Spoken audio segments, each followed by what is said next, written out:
Oke, assalamualaikum warahmatullahi wabarakatuh. Ya, pada kesempatan kali ini kita akan coba membahas soal TKA Fisika tahun 2025. Silakan kalian pahami dan kalian catat bagian yang terpenting ini. Oke, untuk soal yang pertama, di sini ada dua orang mencoba eh, cara yang berbeda untuk menembak pada sasaran di titik C. Ternyata pada bola A menggunakan di tepi, ya, kemudian di bola B-nya ini di lantai, kemudian dihentakkan secara bersamaan. Jadi artinya mereka didorong secara bersamaan di sini. Nah, ternyata untuk kedua bola tersebut sampai pada titik yang secara bersamaan. Nah, kalau secara bersamaan ini kita garis bawain ya. Ini ada kata bersamaan. Nah, pertanyaannya adalah apa saja kondisi awal yang dapat menyebabkan hal tersebut. Nah, jadi kita cek di sini. Nah, di sini ada kondisinya, ini ada pilihannya, dan ada ini tipikal soal benar dan salah. Untuk bola A, berarti massa bola A dan bola B adalah sama. Kemudian yang B, posisi bola A pada saat itu adalah 0,8. Apakah benar ini? Y-nya ini adalah 0,8. Kemudian pada bola B dihentakkan dengan kecepatan awalnya 10 meter per second atau meter per second min 1, meter second min 1. Nah, yang perlu kalian ketahui adalah pertama, kita cek dulu. Cek artinya adalah gerakan dari bola masing-masing ini, ada bola A, ada bola B. Nah, kalau kalian lihat lintasannya, berarti ini kan lintasan yang bola A ini lurus, kemudian belok seperti ini. Mungkin kalian sudah tahu ya, ini berarti gerakannya gerakan parabola. Ya, kemudian untuk yang B, berarti dia hanya lurus doang nih, berarti berhubungan sama gerak lurus. Ya, nanti lurusnya apa nanti kita akan cek. Nah, terus ada kata kunci apa lagi di sini? Ini ada kata kuncinya adalah dia di titik tersebut adalah secara bersamaan jatuh di titik C yang jaraknya adalah 12 meter nih dari posisi A dan maupun posisi B. Berarti dengan kata lain, kita menganggap bahwa posisi waktunya adalah sama. Maaf, waktunya adalah sama. Nah, bagaimana cara mengerjakannya? Cara mengerjakannya adalah kita cari dulu masing-masing nih, kita analisis benar nggak nih yang tertera pada jawaban ini benar atau salah. Nah, berarti kita akan coba dulu pada bola A. Tadi diketahui ya, bola A itu adalah gerakan parabola. Parabola berarti itu ada dua sumbu, berarti ada sumbu X, ada sumbu Y. Ya, kalau sumbu X itu berarti adalah gerak lurus ya, beraturan.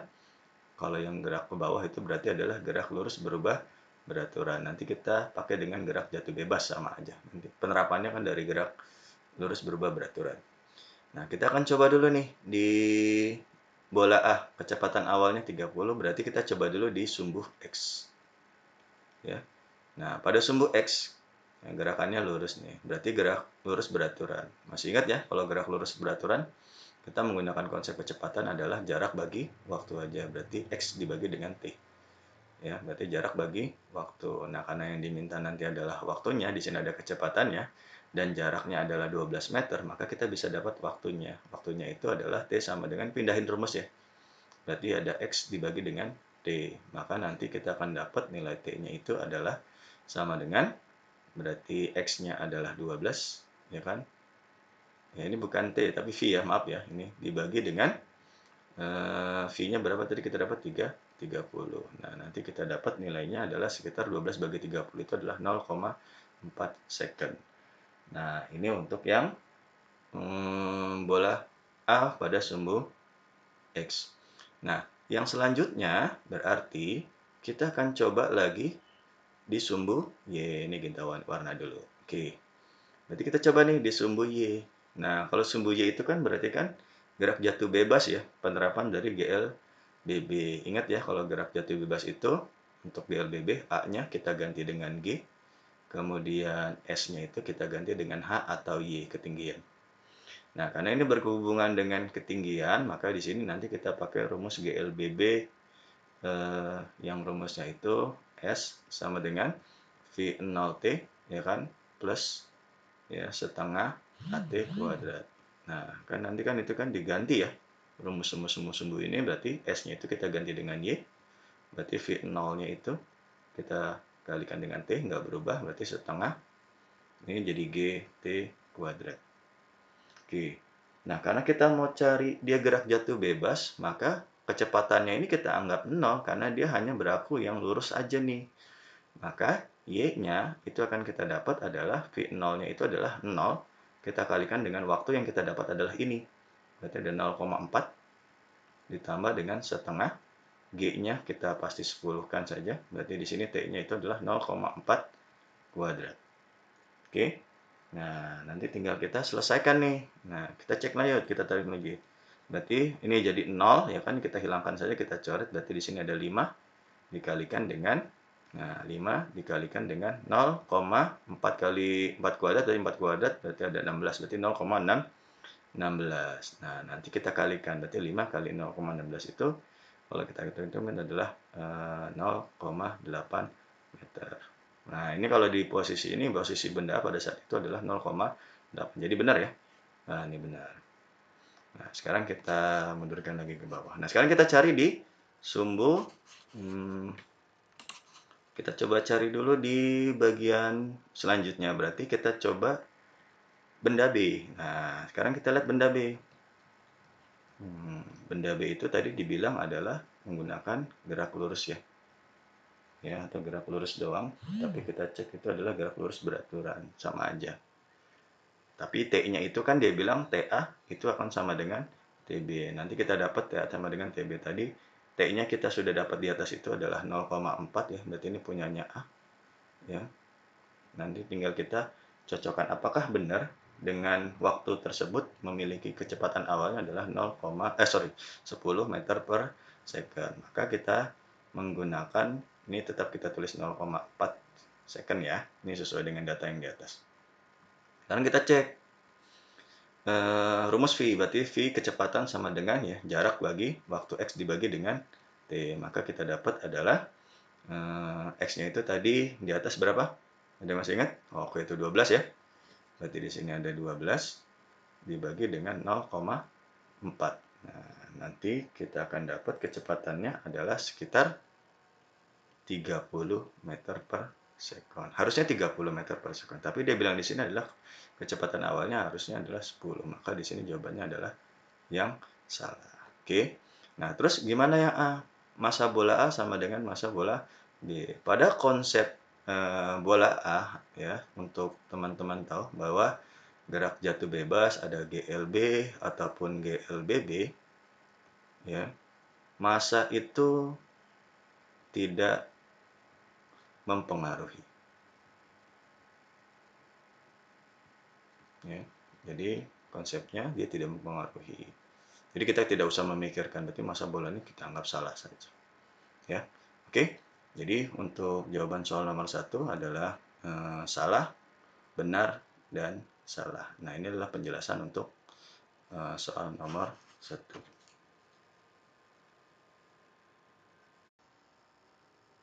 Baik, untuk soal nomor 2, di sini ada pertanyaannya. Sebuah meja pembuat perkakas keramik ya dapat berputar, kemudian di tengah ya pada titik tengah, dan di atas meja terdapat sebuah bebannya ya kan pada gambar. Jika meja berputar dengan kecepatan sudut, berarti di sini ada kecepatan sudut, kita tandain dulu.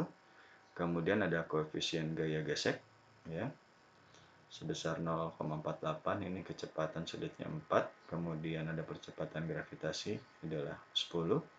Di mana pertanyaannya adalah di mana sajakah beban dapat diletakkan agar beban tersebut tidak terlempar dari meja.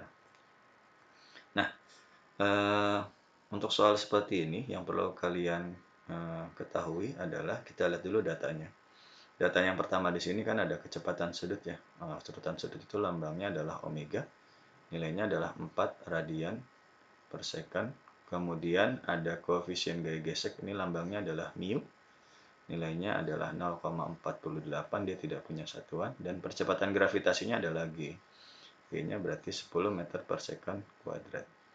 Nah, yang selanjutnya ketika data ini sudah ada, yang kamu ketahui ini adalah konsep apa yang kamu pakai, materi apa yang kamu pakai pada saat penjelasan nomor 2 ini.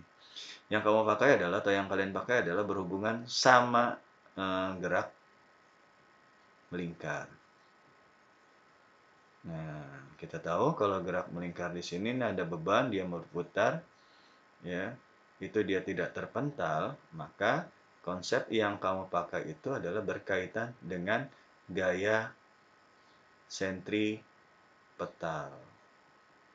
Nah, apa tuh gaya sentripetal? Ya, gaya yang disebabkan putaran yang menuju ke pusat putarannya. Berarti dirumuskan dengan Fs itu akan sama dengan, ini ada dua rumus ya, bisa omega kuadrat kali R, atau juga V kuadrat dibagi dengan R, ya kan? Ini omega, kemudian ada V ini kecepatan linier.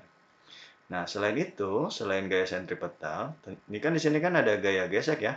Berarti berkaitan nanti dengan koefisien gaya gesek ini berarti berhubungan sama gaya gesek. Maka nanti kalian akan mencari dengan rumusan gaya gesek. Berarti F gesek, ya, gaya gesek ada yang ingat rumusnya?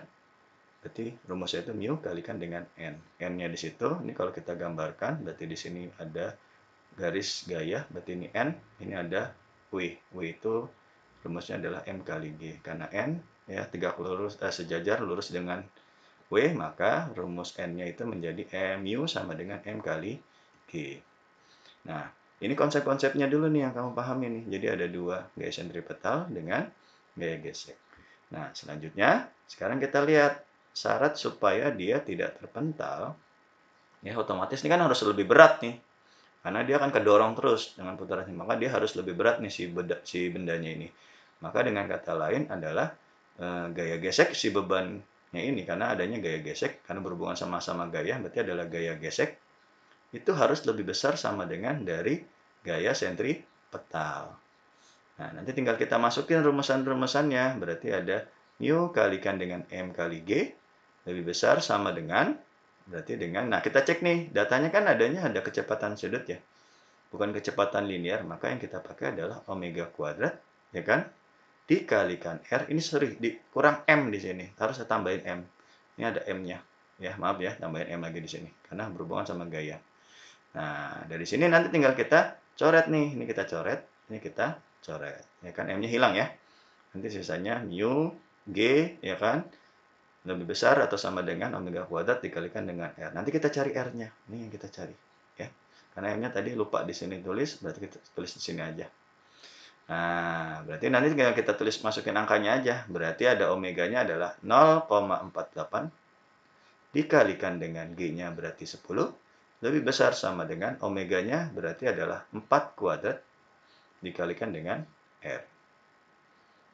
Oke. Maka nanti kita akan dapat nilainya adalah 0,48 kali 10 berarti adalah 4,8. Ya, ini salah tulis, berarti ada 4,8. Berarti di sini kita ganti dulu 4,8, ya kan, lebih besar dari 16R, ya. Nah, nanti tinggal kita pindahin aja nih, berarti ada, ini berarti ini berubah ya, berarti ada 16R lebih kecil sama dengan, ya kan, 4,8. Maka R-nya itu akan sama dengan, ya, berarti ada 4,8 dibagi dengan 16. Ini kalau kita bagi itu sekitar 0,3 meter, atau kalau kita konversi menjadi sentimeter menjadi 30 cm, ya kan. Nah, di sini sore ini kan ada lebih kecil atau sama dengan ya. Maka ini nih, nilai R-nya itu harus lebih kecil atau sama dengan 30 cm. Berarti pilihannya yang mana aja? Berarti kurang dari 30 ya. Berarti 8 itu betul. Kemudian ada 16 ya, kemudian ada 24 dan yang terakhir adalah 30. Kalau 40 lebih dari 30 cm.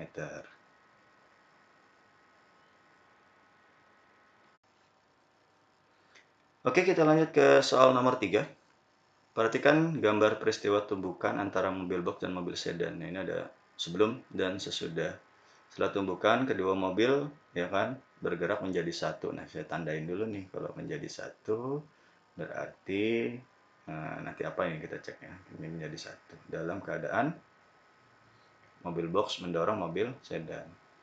Nah, apa saja kondisinya yang terpenuhi saat proses maupun setelah tumbukan. Ini ada soal benar dan salah. Ini ada kondisinya. Nah, sekarang kita coba bahas. Kalau dari soal ini berarti kalau ada kata tumbukan itu berkaitan dengan materi yang namanya momentum. Oke, dalam momentum ini nanti ada istilah tumbukan. Ya kan? Jadi momentum itu yang perlu kalian ketahui nanti ini kan ada tumbukan-tumbukan ya. Jadi kita jelasin dulu nih, tumbukan ini ada 3 tipe. Satu, lenting sempurna. Ya, kemudian ada lenting sebagian. Dan yang terakhir adalah tidak lenting sama sekali. Nah, artinya apa kalau lenting sempurna? Ini contohnya gini, saya kasih contoh.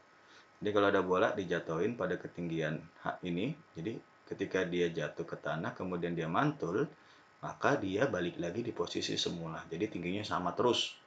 Dia akan terus berulang seperti ini. Berarti ini lenting sempurna. Ya. Nah, kalau lenting sebagian, berarti kalau kita jatuhin, ya berarti tingginya itu hanya sebagian, misalnya segini. Nah, ini namanya lenting sebagian. Terus yang terakhir, kalau tidak lenting, berarti kalau bendanya kita jatuhin, blok, udah dia bendanya nggak bergerak sama sekali. Nah, ini ciri-cirinya. Nah, ciri-ciri selanjutnya adalah dilihat dari E, atau koefisien restitusi lambangnya E. Koefisien restitusi lenting sempurna, E-nya 1.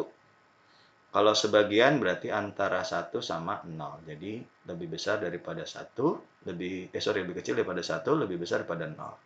Kalau tidak lenting berarti nilai E-nya itu sama dengan 0. Ya, ini hanya sekilas saja mengenai tumbukan kaitannya dengan momentum. Nah, untuk soal seperti ini nih nggak hitung-hitungan nih, tinggal kalian lihat konsepnya aja. Nah, kata kunci yang kalian ambil adalah kata kunci bergerak setelah tumbukan itu menjadi satu. Ini di sini saya garis bawahi. Kalau kamu ketemu soal yang ada katanya adalah bergerak menjadi satu, maka sebenarnya ini kita lihat dari kata tumbukan. Jenis tumbukannya apa? Ini yang disebut dengan tumbukan tidak lenting. Nah, tidak lenting sama sekali. Ini udah jelas nih, tidak lenting sama sekali nih tadi. Dia kedorong. Mau dia dorong sedan, mau dorong truknya. Nanti kalau ketemu soal gitu ada yang didorong menjadi satu, maka dia disebut dengan tumbukan tidak lenting sama sekali. Nah, ini ada kondisi bahwa di sini sebutkan koefisien restitusinya tumbukan ini bernilai 0. Ini benar ya? Berarti tidak lenting sekali sama dengan 0. Ini kita tulis dulu aja ini 0 benar. Oke. Terus yang selanjutnya apa? Yang selanjutnya adalah kita cek. Nah, kita ceknya apa? Tumbukan kecepatan kedua mobil itu sama besar.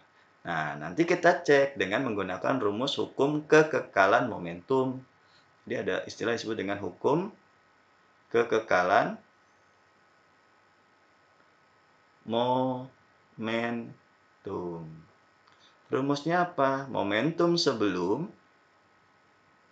itu sama dengan sesudah. Nah, ini juga kejawab nih kayaknya nih ada pertanyaan atau kondisi yang kedua. Momentum kedua mobil sebelum tumbukan lebih besar daripada sesudahnya. Nah, salah. Harusnya apa?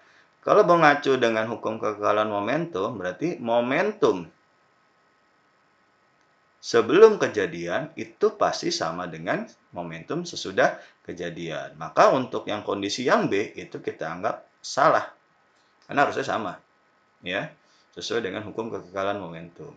Nah, untuk yang selanjutnya ada apa lagi di situ? Ada tumbukan setelah itu sama besar. Nah, setelah tumbukan, karena ini menjadi satu, otomatis kecepatan truk, ya, box atau box ya, bukan truk ya, maaf ya, mobil box, ini V aksen box, itu akan sama dengan V aksen si sedan. Itu pasti sama, karena kenapa? Dia menjadi satu. Dengan kata lain, untuk kondisi yang A, itu kita anggap benar. Nah, terjawab semua ya. Berarti kita bisa mengambil dari kata kuncinya adalah menjadi satu, ya kan? Berarti kecepatannya sama, akhirnya box dan sedan sama, kemudian ya momentumnya harusnya sama, kemudian koefisien restitusinya harusnya bernilainya 0. Dan ini benar ya. Benar, salah, dan benar.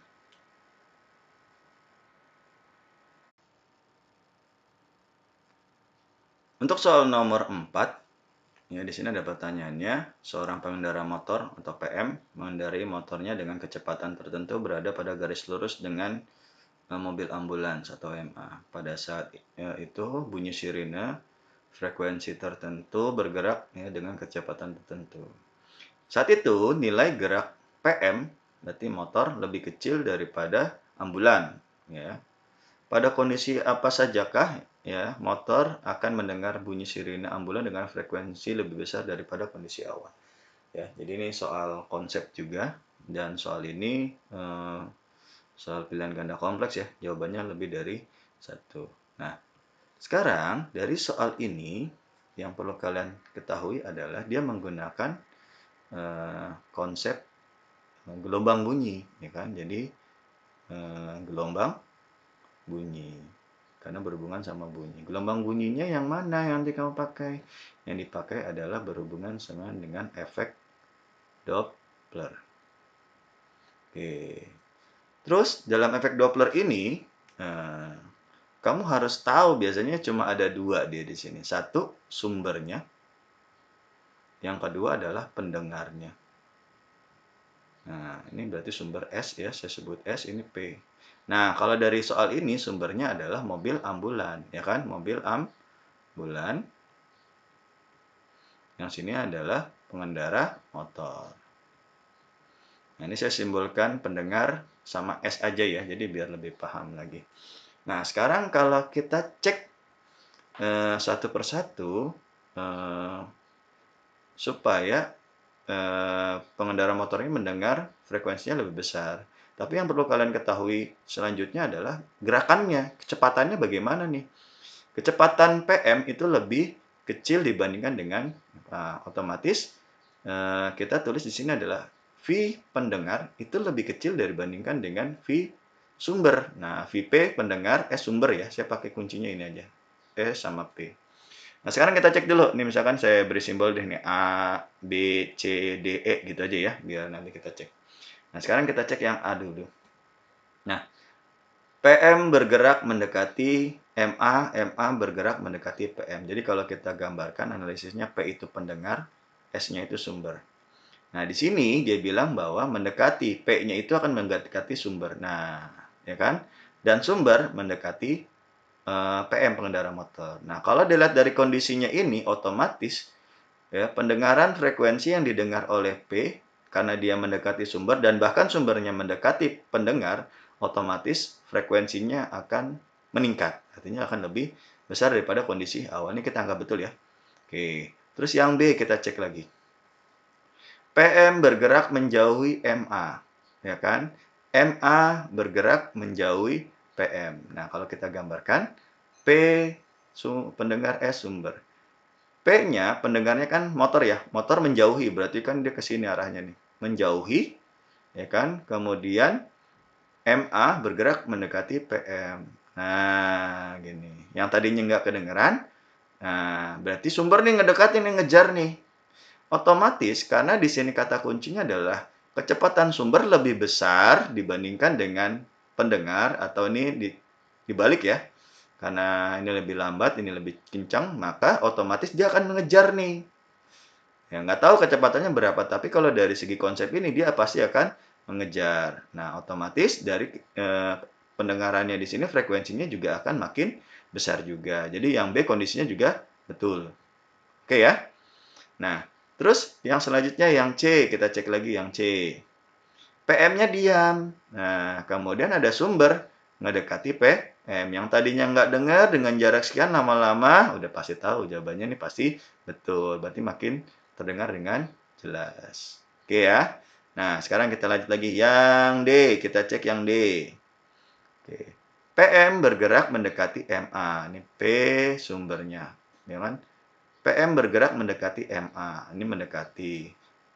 MA bergerak menjauhi. Wah, ini jauh nih, makin jauh. Karena ini lebih kencang kecepatannya, ya kan?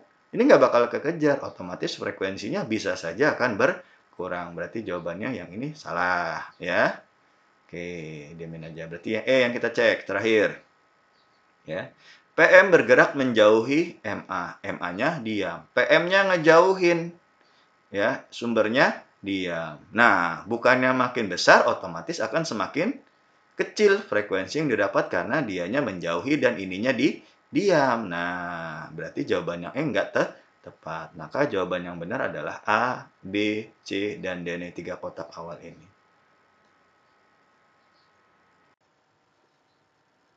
Oke, kita masuk ke soal nomor 5. Ya, perhatikan gambar berikut nih berhubungan sama cermin ya. Cermin. Seorang siswa yang tingginya 160 berdiri di depan cermin cembung. Oh, ini berarti berhubungan dengan cermin cembung. Yang mempunyai titik fokusnya adalah 16, kemudian dia mengamati bayangannya sendiri cermin tersebut. Dia melangkah mundur menjauhi sejauh 16 cm dari cermin, dan dia melihat kembali bayangan yang ada di cermin. Tentukanlah perbandingan tinggi bayangan sebelum dan sesudah. Berarti perbandingan ya, jadi soal ini. Oke, untuk soal nomor 5, ini berkaitan dengan optik ya. Tapi optik ini berhubungan sama cermin. Yang perlu kita tahu berarti ini berhubungan sama cermin. Cermin itu tetap ada dua ya, cermin cekung sama cermin cembung. Nah, tetapi dari soal ini yang berhubungannya adalah cermin cembung. Nah, dalam cermin cembung ya, yang perlu kalian ketahui itu sudah ada sifatnya harusnya. Sifatnya itu berarti bayangannya sifatnya adalah maya. Kemudian adalah tegak, artinya sama ya. Tegak itu berarti posisi kepalanya sama-sama di atas. Ya, kalau terbalik baru kepalanya ada yang di bawah gitu, namanya sila terbalik. Dan sifat yang selanjutnya adalah diperkecil. Nah, konsep cermin cembung ini banyak pemanfaatannya ya. Bisa kalian contoh dalam kehidupan sehari-hari pada kaca spion motor atau spion mobil itu kalau kalian pegang itu rada cembung. Maka otomatis bentuk bayangannya akan seperti ini. Ini penerapannya. Lalu ada apa lagi yang perlu kalian perhatikan? Nah, yang perlu kalian perhatikan adalah lihat datanya dulu. Di sini ada siswa tingginya. Tinggi itu kalau dalam bahasa fisikanya height ya, H-nya 160 cm. Kemudian dia melihat bayangan dirinya ya, dengan titik fokusnya adalah fokusnya itu 16 cm ya. Nah, bedanya dengan cermin cembung sama cermin cekung, kalau fokusnya itu tandanya minus 16 cm. Nah, ini. Nah, pada kondisi ini, kalau kita lihat dia ngebandingkan sebelum sama sesudah dia mundur. Jadi sebelumnya, jadi ada kondisi pertama, dia S-nya itu jarak dia ke cermin itu adalah sebesar 48 cm. Ya, nanti kita cek nih dari gambar ini. Lalu kondisi kedua, dia mundur sejauh 16 cm dari sini. Nah, tapi yang kamu pakai bukan 16-nya, tapi penjumlahan antara dari ujung kaca sampai ke utik dia pindah di sini. Berarti kan tinggal kita tambahin aja. Berarti S yang keduanya pada kondisi kedua itu adalah kita tambahin. Berarti 48 ditambah dengan 16. Maka nanti kita dapat jarak yang kedua adalah 64 cm. Nah, yang perlu kita ketahui adalah yang ditanya adalah perbandingan tinggi bayangan. Tinggi bayangan itu ya, itu berarti sama aja dengan perbesarannya berapa. Ya, sebelum dan sesudah. Nah, rumusnya apa yang kita pakai? Rumusnya berarti ya untuk dari data seperti ini berarti kita kenal ya dengan rumusan 1/F sama dengan 1/S ditambah dengan 1/S aksen. Ya, baru nanti kita cari perbesaran. Rumusnya adalah ya harga mutlak dari S aksen dibagi dengan S. Maka nanti di sini ada tinggi dari bayangannya adalah H, dia kan aksen dibagi dengan H. Aksen ini sesudahnya ya.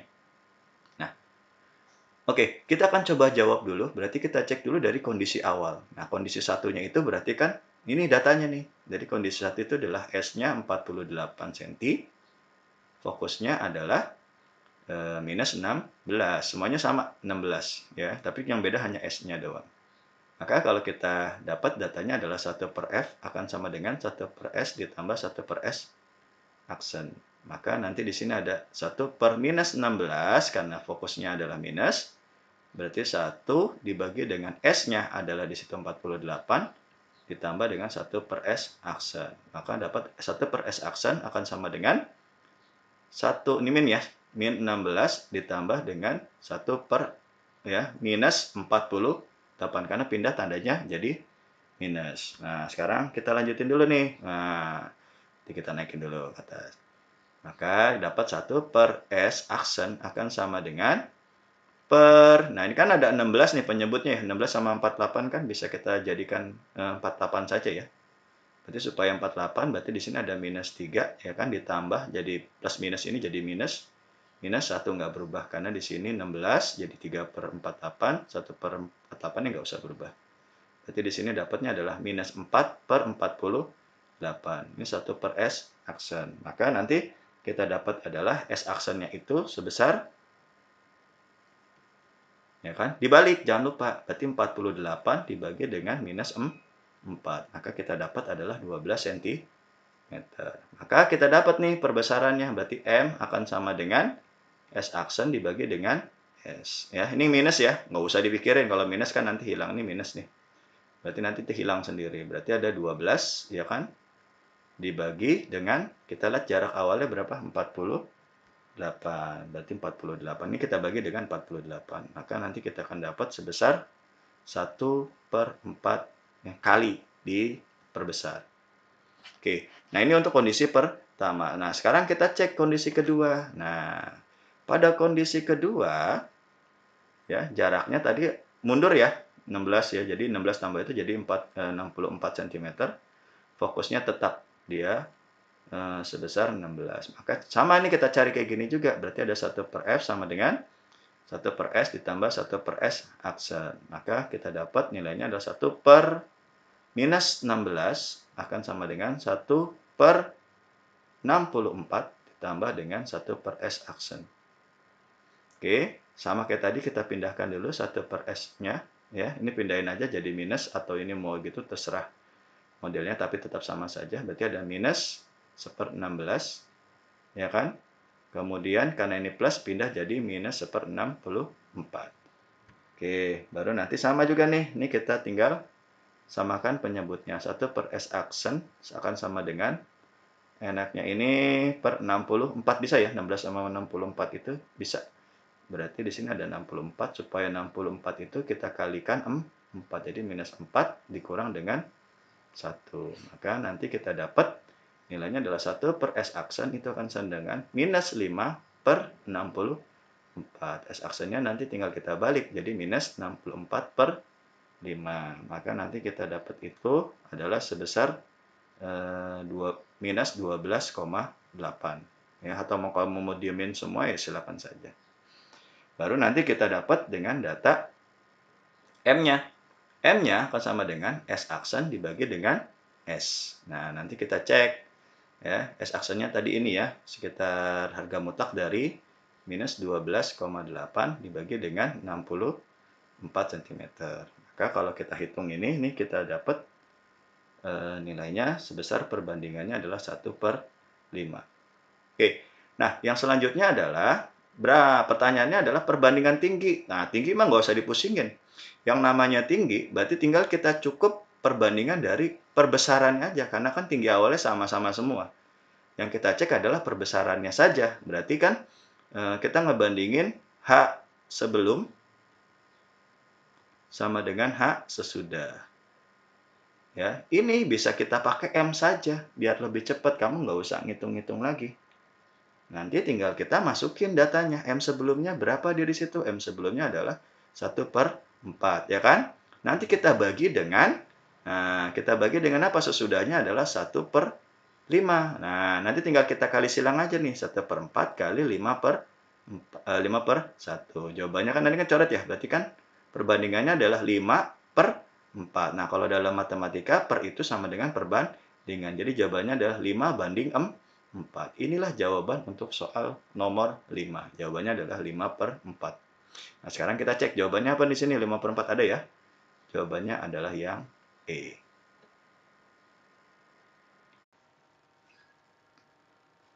Kita lanjut di nomor 6. Di sini ada pertanyaan di sebuah laboratorium fisika. Dua benda kecil bermuatan listrik. Ya. Kemudian dari hasil percobaannya, gaya listriknya F terhadap jari-jari.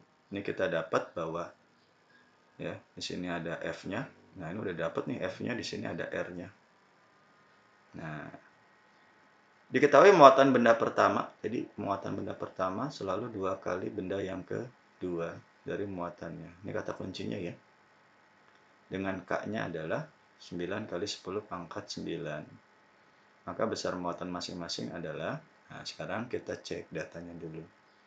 Dari data ini ada data F sama R jari-jari ya. Jadi di sini ada F-nya itu adalah 20 Newton. Kemudian R-nya itu adalah 3 cm atau kita rubah 3 kali 10 pangkat min 2 meter. Kemudian ada K-nya adalah 9 kali 10 pangkat 9, dah satuannya nih. Nah, apa materi dari soal ini? Jadi materi dari soal ini adalah berhubungan dengan listrik statis. Ya, tapi konsentrasinya kepada gaya Coulomb. Nah, gaya Coulomb, gaya tarik-menarik antara kedua partikel. Nah, kita harus mencari dari data ini supaya menghasilkan F-nya sama R-nya sesuai dengan grafik ini. Dan kata kuncinya adalah Q1-nya itu lebih besar daripada ya 2 kali Q2. Nggak tahu nih Q1-nya yang kecil atau yang ini yang besar. Kita lihat dari soal yang di sini. Nah, kemudian karena ini berhubungan dengan gaya Coulomb, maka kita tulis dulu rumusan gaya Coulomb. Ada yang masih ingat ya? Rumusan gaya Coulomb itu ya lambangnya adalah F. Jadi ada F akan sama dengan K Q1 Q2 dibagi dengan R kuadrat, atau kalau kita bisa ngapalin itu adalah kakiku remuk-remuk ya kan. Ini cara ngapalin aja biar kalian dapat menghafal dengan baik. Nah, kemudian berarti kita harus nyoba nih satu persatu. Artinya nyoba satu persatu supaya kita menghasilkan F-nya 20 ya kan. Dengan data R sama ini dengan data yang Q di sini. Nah, gitu caranya. Mau nggak mau kita harus ngecek dulu satu persatu. Nih, kita coba ya. Kita coba dulu nih yang A. Kita akan coba yang A. A-nya berarti Q-nya 0,1. Di sininya adalah 0,2. 10 pangkat 6. Min 6 semua ya. Nah, berarti kita cek apakah F-nya 20 nggak nih dari data ini. Berarti kita cek dulu. Berarti F sama dengan K-nya kan ini ya. 9 kali 10 pangkat 9. Q1-nya kita pakai yang 0,1 ya kan. Kali 10 pangkat min 6. Q2-nya 0,2 kali 10 pangkat min 6. Kita bagi dengan 3 kali 10 pangkat min 2 kuadrat. Nah, ini karena dari data R-nya di sini. Oke. Nah, sekarang kita cek lagi berarti ini kita tulis dulu aja. 9 kali 0,1 kita tulis dulu nih biar gampang. 0,1 kali 0,2. Kita main pangkatnya aja. Ini kan 9 dikurang 6, 3. 6 dikurang 3, ya kan? Ya, sorry. Ya, 6, ya, ini kan dikurang 6, 3. 3 dikurang 6 berarti kan min 3 ya. Dibagi dengan, ini dikuadratin ini, ingat aja nih, ini kuadrat nih. Berarti kan 9 kali 10 pangkat min 4 ya kalau dikuadratin. Nah, ini kan bisa kita coret. Nah, berarti di sini sisanya apa? 0,1 kali 0,2 dikalikan dengan 10 pangkat min 3 dibagi dengan 10 pangkat min 4. Nah, nanti tinggal kita cek nih, 0,1 kali 0,2 kan ini 0,02 ya. Nah, 10 pangkatnya berapa berarti nih? Ini naik ke atas berarti pangkat 1. Karena ini jadi plus ya. Nah, jadi jawabannya kalau kita sederhana adalah 0,2 Newton. Ini nggak cocok nih. Berarti ini salah, bukan ini jawabannya. Walaupun dia sama-sama kuadrat 2 kali semua ya. Nah, lalu bagaimana cara yang lebih mudahnya? Berarti nanti dari B dan C sekarang kita cocokin. Nah, B dengan C sama-sama 0,2, 0,1, cuma hanya beda datanya Q1, Q2-nya. Otomatis kalau kita kalikan kan sama dengan yang A. Berarti ini bukan jawabannya. Oke ya. Terus yang C, 1 dengan 0,5. Nah, sekarang 1, 0,5 ini sama-sama separohnya. Cuma, kalian lihat di sini. Kalau kita coret 9-nya, maka cukup kita hanya memperkalikan dengan data yang 0,1 dan 0,2. Artinya apa? Cukup yang di depannya saja. Nah, kalau ini kan gagal karena pangkatnya gagal ya. Karena pangkatnya kalau kita sederhanain jadi 0,2. Berarti ini otomatis ini udah salah, ini udah salah. Tadi sesuai dengan perhitungan ini. Ya, maka kalau kita kalikan ini dengan ini akan hasil berapa? Nanti akan ada hasilnya 0,5. Berarti ini juga bukan. Ya, karena yang dihasilkan harusnya 20. Maka ini kalau kita selanjutnya berarti 0,2 dikalikan dengan 1. Wah, ini benar nih, ya kan? Tapi kita cocokkan dulu. Berarti kalau kita cocokin yang D, berarti yang D itu kan F sama dengan, kita ceknya, berarti ada 9 kali 10 pangkat 9 dikalikan 2, ya kan, karena Q2-nya 2, kali 10 pangkat min 6, kita kalikan lagi dengan 1 kali 10 pangkat min 6, kita bagi dengan, ini langsung aja ya, 9 pangkat min 4 ya, karena dikuadratin. Ini kita coret 9, maka nanti kita akan dapat 2 kali 1 itu 2, ya kan, 9 kurang 6, 3 dikurang 6, 10 pangkat min 3, kemudian 10 pangkat min 4. Ini naik ke atas ya, berarti 2 kali 10 pangkat 1. Dan jawabannya 20 Newton. Nah, ini sesuai dengan data yang ada data di sini. Maka otomatis jawaban yang paling tepat adalah yang D. Nah, ini dengan cara pembuktian seperti itu.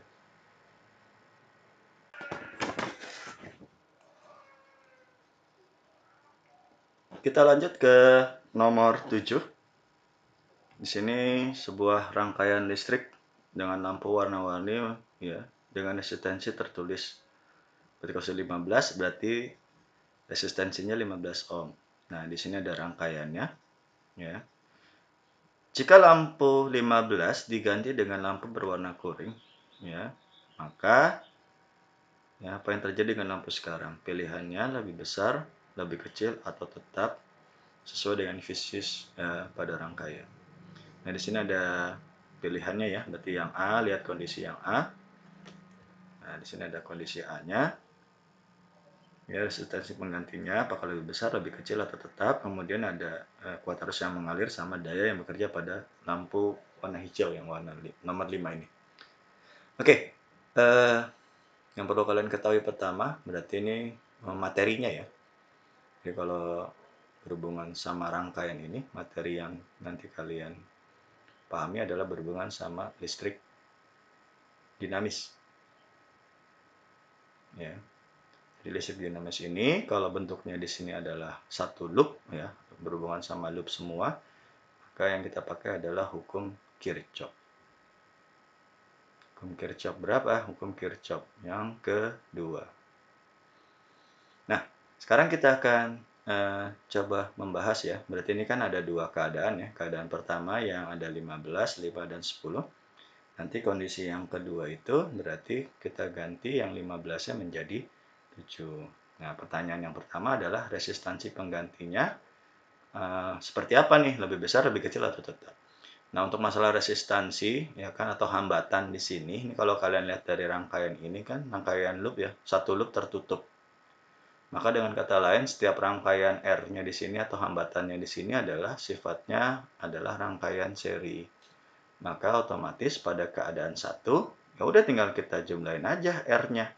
Berarti R-nya di situ ada 15 ditambah dengan 5 ditambah dengan 10. Maka ini nanti dapat adalah 30 ohm. Ya, kemudian kita lihat kondisi kedua. Kondisi kedua, R-nya akan kita dapat yang 15 kita ganti 7 ya. Berarti di sini ada 7 ditambah dengan 5 ditambah dengan 10. Maka 12 tambah 10 berarti 22 ohm. Nah, berarti lama-lama resistansinya akan mengecil. Nah, jadi lebih kecil ya. Jadi jawabannya adalah yang ini dulu nih. Oke.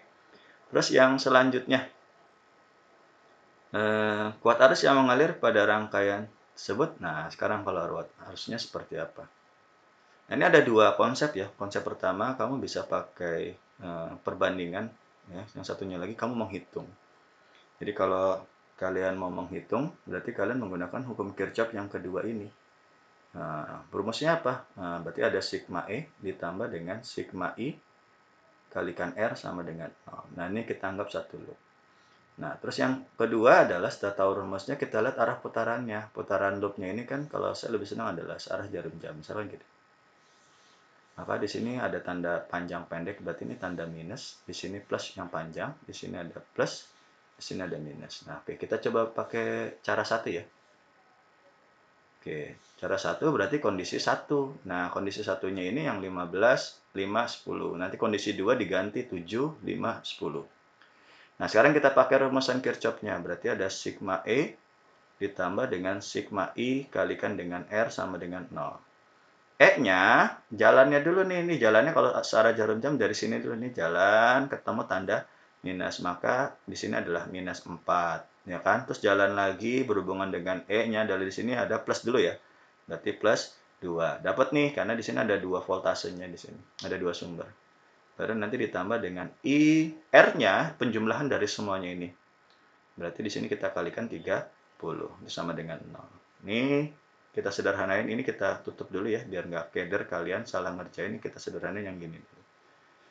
Min 4 tambah 2 berarti min 2 ditambah dengan 30i sama dengan 0. Maka 30i sama dengan minus 2. Maka i-nya sama dengan min 2 per 30 atau minus 1 per 15. Gitu ya, ampere. Nah, terus yang kondisi kedua kita cek.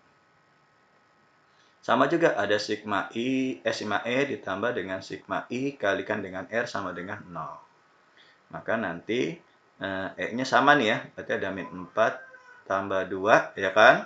Ditambah dengan, nah ini ada I-nya dikalikan dengan R-nya yang ada di sini. Berarti 22 sama dengan 0. Maka nanti kita dapat nih sama minus 2 ditambah dengan 22i sama dengan 0. Maka 22i sama dengan 2. I-nya sama dengan 2 per 22 sama dengan 1 per 11 ampere.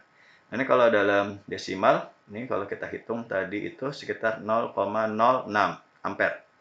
Kalau yang ini, dia dapat adalah 0,09 ampere. Nah, dari sini jelas ya perbedaannya ya. Berarti arus yang mengalirnya itu lebih besar yang kondisi kedua. Maka di sini harusnya lebih besar. Nah, cara yang kedua, ya kan, hanya kamu membandingkan antara rumus listrik dinamis, berarti V sama dengan I kali R. Ya, berarti I sama dengan, ya, berarti V dibagi dengan R. Nah, kita lihat perbandingannya. Maka I itu dengan R dia berbanding terbalik. Terbalik. Maka dengan kata lain, karena di sininya R-nya mengecil, ya kan, kecil kan, nambah kecil kan, maka otomatis I-nya akan nambah besar. Nah, kalau I-nya besar, R-nya kecil. Jadi kebalikannya. Ya, ini kita bisa buktikan dengan cara perumusan perbandingan I, V per R. Maka otomatis dia R-nya karena dia mengecil, maka arus yang mengalir adalah jadi besar. Makanya harusnya lebih besar. Nah, terus yang selanjutnya adalah daya. Nah, nanti daya, rumus daya apa aja sih? Rumus daya itu ada simbolnya P dulu. P sama dengan ada V kalikan dengan I, ya kan? Atau juga ada I kuadrat dikalikan dengan R sama dengan, atau ada juga V kuadrat dibagikan dengan R.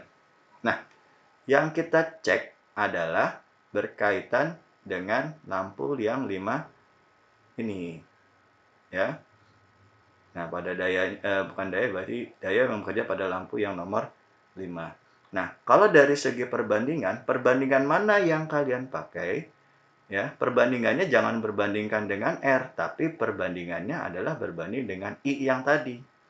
Nah, P dengan I, yang kalau kalian lihat di sini, ini berbanding lurus ya. Berarti P setara dengan I. Ya, daya. Ya, ini sebanding. Otomatis, kalau I-nya besar, maka daya di situnya juga akan semakin besar juga. Nah, pada kondisi kedua, I-nya membesar. Ya, maka otomatis ya kan daya pada lampu yang nomor 5 atau 5 ohm ini otomatis nanti akan membesar atau lebih besar daripada semula karena I-nya juga semakin membesar atau lebih besar. Maka jawabannya adalah yang lebih besar. Nah, ini adalah konsep ya yang perlu kalian pahami mengenai soal nomor 7 ya, sesuai dengan perumusan listrik dinamis. Oke, kita lanjut ke nomor 8. Di sini ada gambar pipa U, di sini ada cairan X ya kan, kemudian ada cairan yang warna B itu. Ya, kita cek baca di soalnya dulu. Jika pipa U mula-mula diisi air dengan massa jenisnya 1000, kemudian dituangkan cairan XO, cairan X dengan air ya berarti ya. Tidak bercampur dan interaksi, pipa U diabaikan. Jika pipa U dalam keadaan setimbang, tingginya adalah 12 cm, ya, Zx-nya ini adalah 12 cm, berarti ini 12 cm ya, kita tulis ya. Kemudian tinggi airnya ini adalah 8 cm. Maka berapakah massa jenis X? Nah, untuk materi ini berhubungan dengan fluida statis.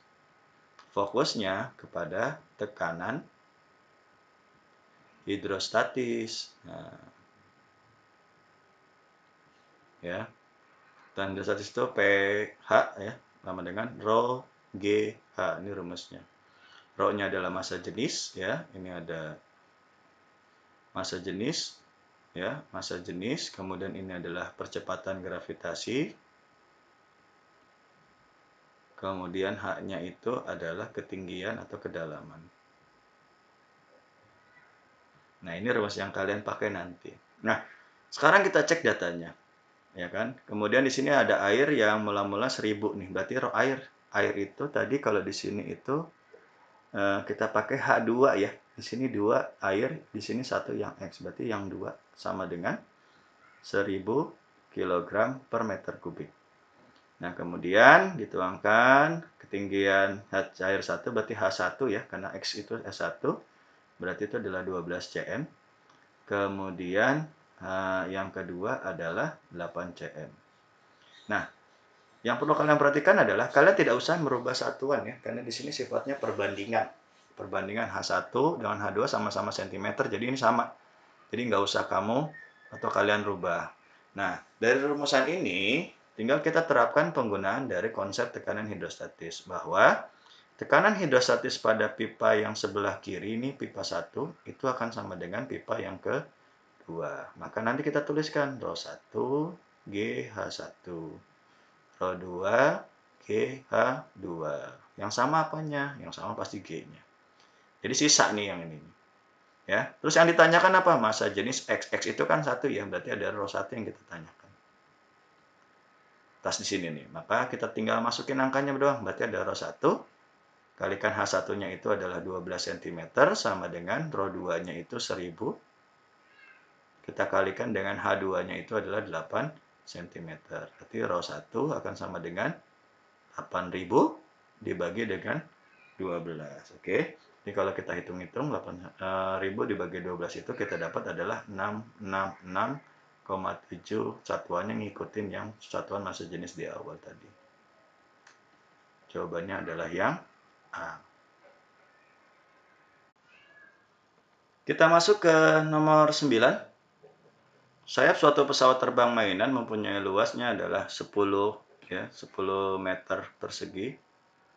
Dan udara yang mengalir horizontal di masing-masing pesawat itu adalah bagian atasnya 40, bagian bawahnya adalah 30. Massa jenis udara pada saat itu adalah 1,29. Maka yang tanya adalah gaya angkat pesawat.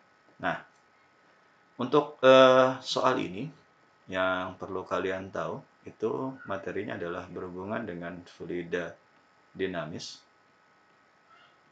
Ya. Fluida dinamis ini adalah menggunakan penerapan yang disebut dengan penerapan hukum Bernoulli. Ya. Nah, sekarang kita cek dulu dari soal ini, soal pilihan ganda biasa ya, A, B, C, D ya, nggak perlu kalian pilih mana yang benar, banyak pilihan yang sesuai. Jadi data yang pertama itu ada luas, ya luas seperti biasa, lambangnya adalah A, berarti A-nya adalah 10, ya. Ini saya hapus dulu. Nah, A-nya itu adalah 10 meter persegi. Kemudian ada sayap bagian atas. Ini bebas ya, 1 dan 2. Ini nggak ada masalah nih kalau kayak gini. Mungkin yang besar yang kurang yang kecil aja. Berarti yang atas itu misalkan adalah 1. Maka di sini adalah 40 meter per second. V2-nya adalah 30 meter per second. Kemudian ada massa jenisnya. Nah, massa jenis udaranya adalah 1,29 kg per meter kubik. Yang ditanyakan adalah gaya angkat FA-nya berapa. Nah, dari soal ini, maka penerapannya adalah penerapan gaya angkat pada pesawat ya, sesuai dengan hukum Bernoulli. Rumusnya apa? Rumusnya itu adalah FA. Ya, rumusnya adalah FA akan sama dengan setengah rho buka kurung V1 kuadrat kurang V2 kuadrat dikalikan dengan A. V1 V2-nya ini nanti kamu cek aja mana yang besar, mana yang kecil ya. Jadi nggak usah ngebingungin untuk diri kalian masing-masing. Jadi ini adalah rumusan gaya angkat pesawatnya. Nanti tinggal kita masukin angka-angkanya. Berarti di sini tetap setengah. Kita kalikan dengan massa jenis udaranya. Di situ adalah 1,29 buka kurung. V1-nya adalah 40 kuadrat dikurang dengan 30 kuadrat. Ya, dikalikan dengan A-nya itu adalah 10. Nah, nanti tinggal kita hitung-hitung aja di sini. Ini mana yang sudah kita bagi? Ini kita bagi nih 10 sama setengah nih. 10 sama setengah itu kan 5. Berarti kan sisanya ada 1,29. Buka kurung 40 kuadrat itu 1600 dikurang dengan 900 dikalikan dengan 5. Berarti ada 1,29 dikalikan dengan ini. Kita kurangkan itu adalah 700 dikalikan dengan 5. Maka dengan kata lain, nanti tinggal perkalian aja nih. 5 kali 7 kali 1, 2, 9. Maka nanti didapat adalah 4515 atau 4515 Newton. Nah, ini untuk jawabannya adalah yang A. Oke, untuk soal nomor 10. Ya, balok P volumenya adalah 200, kemudian massa jenis zat cairnya adalah 1,3 ya, dengan setengah bagian balok yang muncul ke atas nih balok P. Balok P diikat dengan balok Q, kemudian dia disatukan dengan massa jenis balok Q-nya adalah 3,9. Maka balok Q yang dibutuhkan massa supaya dia keadaannya melayang. Nah, ini untuk soal ini materinya adalah materi fluida statis ya, dengan melihat kondisi benda ketika berada di zat cair atau di fluida. Jadi ada 3 keadaan. Yang pertama adalah terapung, jadi bendanya adalah terapung. Yang kedua adalah melayang ya. Yang ketiga adalah tenggelam. Nah, kalau terapung dia bendanya berada di atas ini ya. Kalau melayang berarti bendanya ada di tengah-tengah sini. Berarti kalau dia tenggelam berarti bendanya berada di dasar. Nah, itu adalah keadaan dari masing-masing. Nah, kemudian kita cek dulu nih datanya ada apa aja dari soal ini. Ini kalau dari datanya itu yang kita dapat adalah ada volumenya. Volume benda P-nya adalah 200 cm3.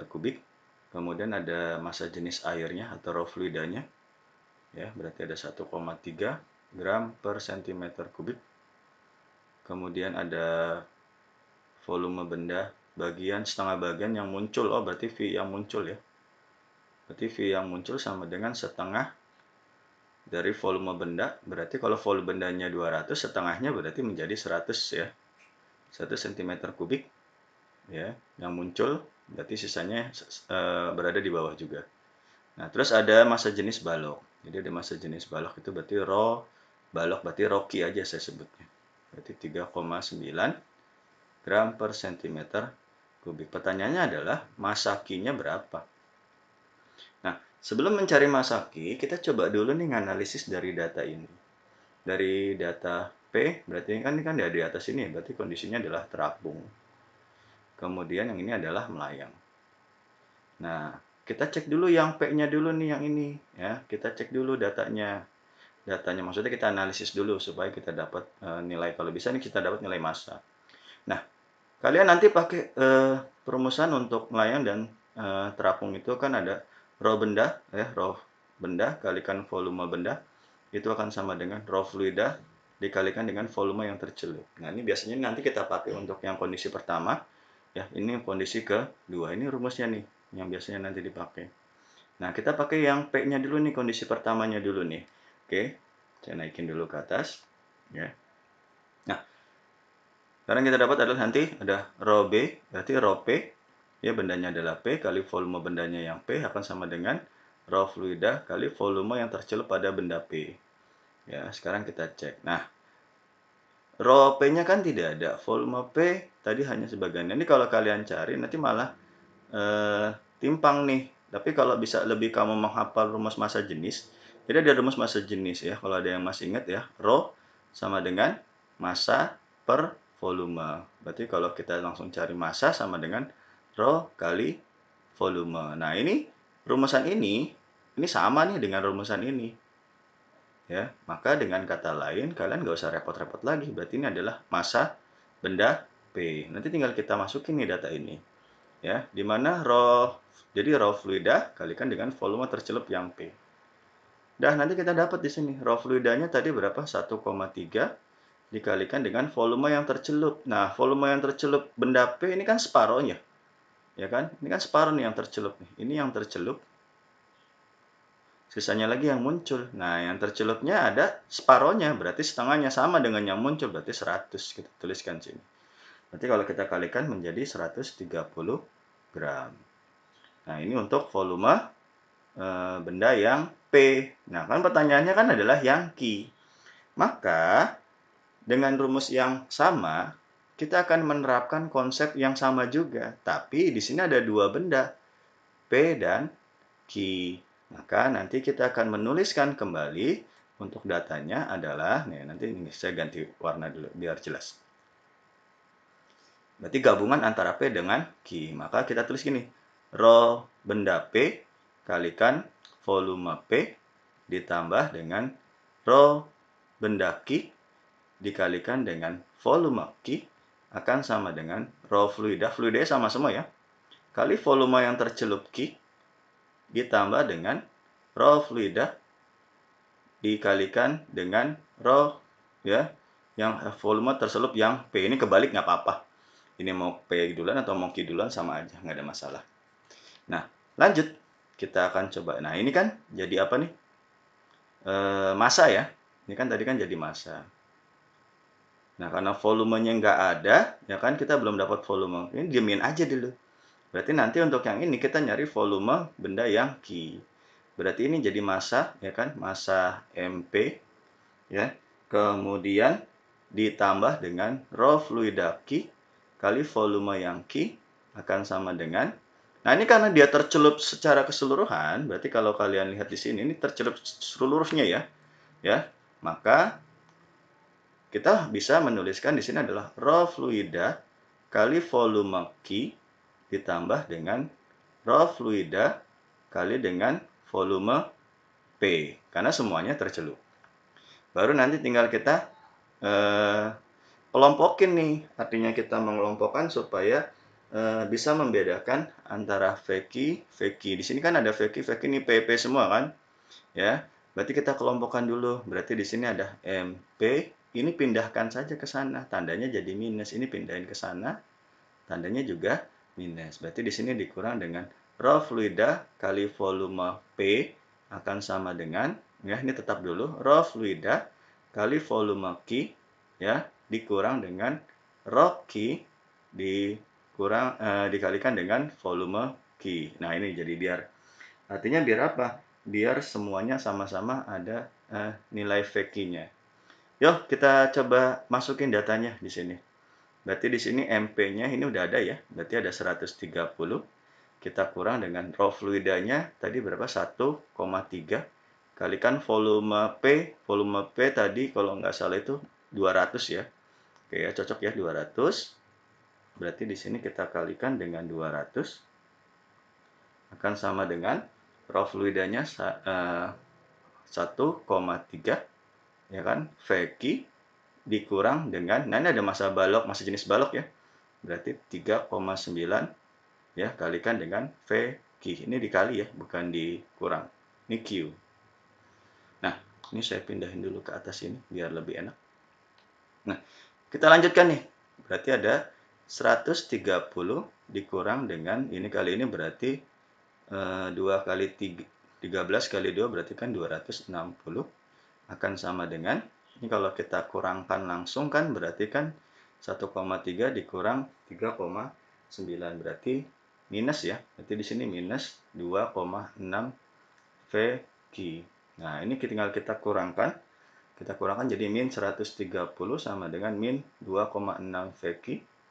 Ya, berarti ini sama-sama minus, kita hilangkan saja. Ini boleh kita balik, berarti 2,6 VQ sama dengan 130. Maka nanti dapat VQ-nya itu sebesar 130 dibagi dengan 2,6. Ayo, berapa? 130 dibagi 2,6. Nah, berarti kan berapa nih? Ini nanti kita bisa dapat nilainya adalah 50 ya, karena di sini satuannya gram per cm kubik, maka di sini satuannya adalah cm kubik. Nah, baru kita dapat volumenya. Nah, kita kembali lagi nih ke massa. Berarti kan kita lihat rumus massanya kan ini kan, M sama dengan rho kali V. Berarti ini Q semua, ini Q semua. Nanti tinggal kita masukin, massanya adalah terdapat massa jenisnya adalah 3,9 dikalikan dengan 50. Berarti tinggal kita kalikan 50 saja untuk 3,9 dan didapatkan adalah nilainya 195 gram. Ada jawabannya ya, jawabannya adalah yang C. Kita lanjut ke nomor 11. Jadi di sini untuk nomor 11 ada sebuah benda dengan kecepatan tertentu diamati selama 4 sekon sesuai dengan data tabel di bawah ini. Di sini ada waktu, ya kan, waktu ke 0, 1 sampai ke 4, kemudian ini adalah kecepatannya. Nah, dari sini yang kalian lakukan adalah kalian memilih jawaban yang tepat. Jadi jawabannya ini lebih dari 1. Nah, sekarang kita akan coba bahas. Kalau dari soal grafik yang atau seperti ini atau dari tabel ini, materi yang kalian nanti pahami adalah materi gerak lurus, ya, gerak lurus. Nah, gerak lurus itu nanti ada dua, satu GLB, satunya lagi adalah GLBB. Nah, ciri-ciri GLB itu satu, ya, udah pasti kecepatannya tetap. Ya, kemudian yang kedua percepatannya A-nya sama dengan 0. Ini ciri-cirinya ya. Terus kalau yang GLB itu ciri-cirinya adalah kecepatannya berubah. Yang selanjutnya ya, untuk yang selanjutnya A-nya itu dianggap tetap. Nah, sekarang kalau dari grafik ini atau dari tabel ini nanti kita rubah ke dalam bentuk grafik. Kita cek dulu nih, ini jenis apa nih namanya nih. Kalau dari jenisnya itu, sekarang kita lihat kecepatannya berubah seiring waktunya juga berubah. Berarti berubah dari 2, 4, 6, 8. Maka dengan kata lain ini ciri-ciri dari grafik atau tabel dari gerakan gerak lurus berubah beraturan. Nah, sekarang kita cek. Nah, kalau yang namanya gerak lurus berubah beraturan, otomatis ini kan kecepatannya meningkat ya. Jadi dengan kata lain, ini kalau kita cek di dalam tabel, manakah jawaban yang tepat? Nah, sekarang kita cek dulu nih, tabel yang ini dulu nih. Atau sorry, yang grafik ini. Nah, ini grafiknya berubah sesuai dengan waktu. Kecepatannya lama-lama naik ya.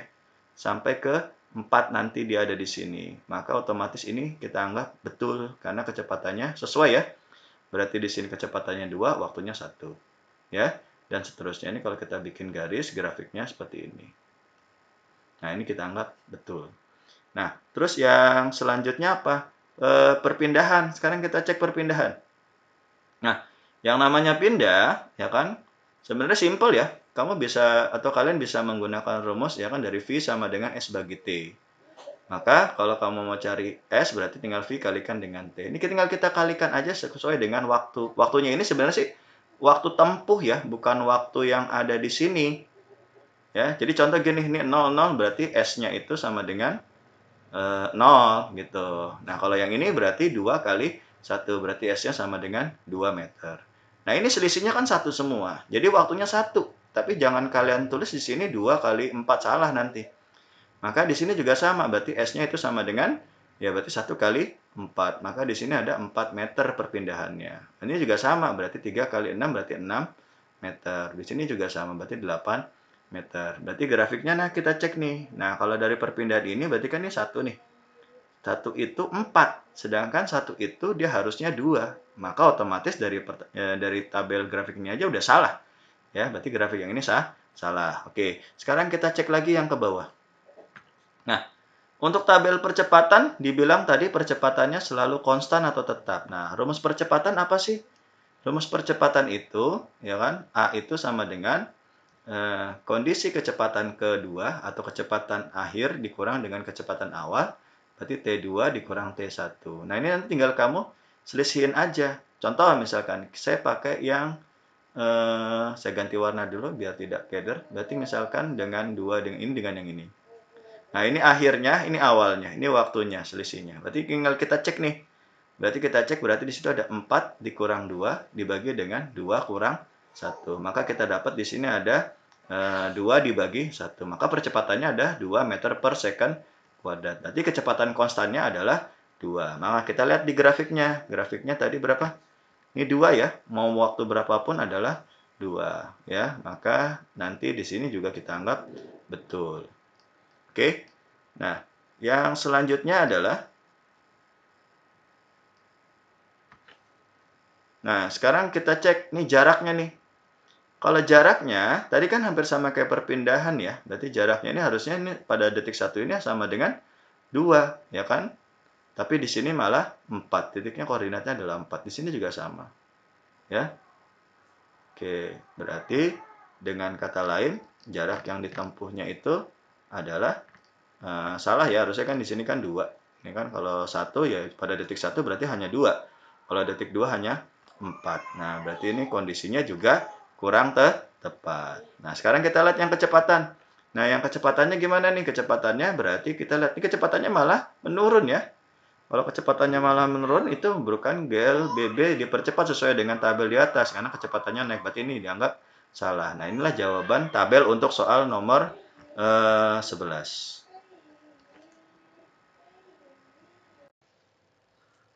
Oke, untuk soal nomor 12, di sini ada pertanyaannya. Seorang pemain sirkus berjalan di atas utas tali sambil memegang tongkat ya. Di ujung terkulai di bawahnya. Gambar perhatikan.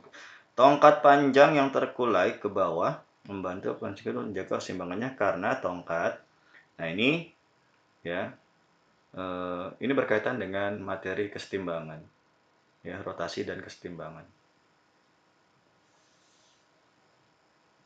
Keseimbangan ya, gitu. Nah, ini konsep sederhananya adalah otomatis nih, pertama, si orang ini harus megang berada di tengah-tengah daripada tongkatnya ini, karena nanti dia akan membagi yang namanya gaya. Jadi di sini ada gaya berat ke bawahnya, ya kan, sesuai dengan rumus torsi.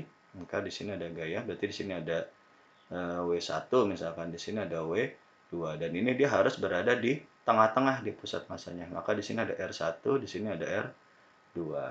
Ya, namanya rotasi dan keseimbangan itu syaratnya harus sigma torsi itu harus sama dengan 0 seimbangan. Ya. Berarti karena kenapa? Nanti kalau sesuai dengan putarannya dia akan berputar begini. Ya kan? Kalau yang ini berlawanan dengan arah jarum jam dan yang ini searah dengan arah jarum jam, maka akan sama, ya kan?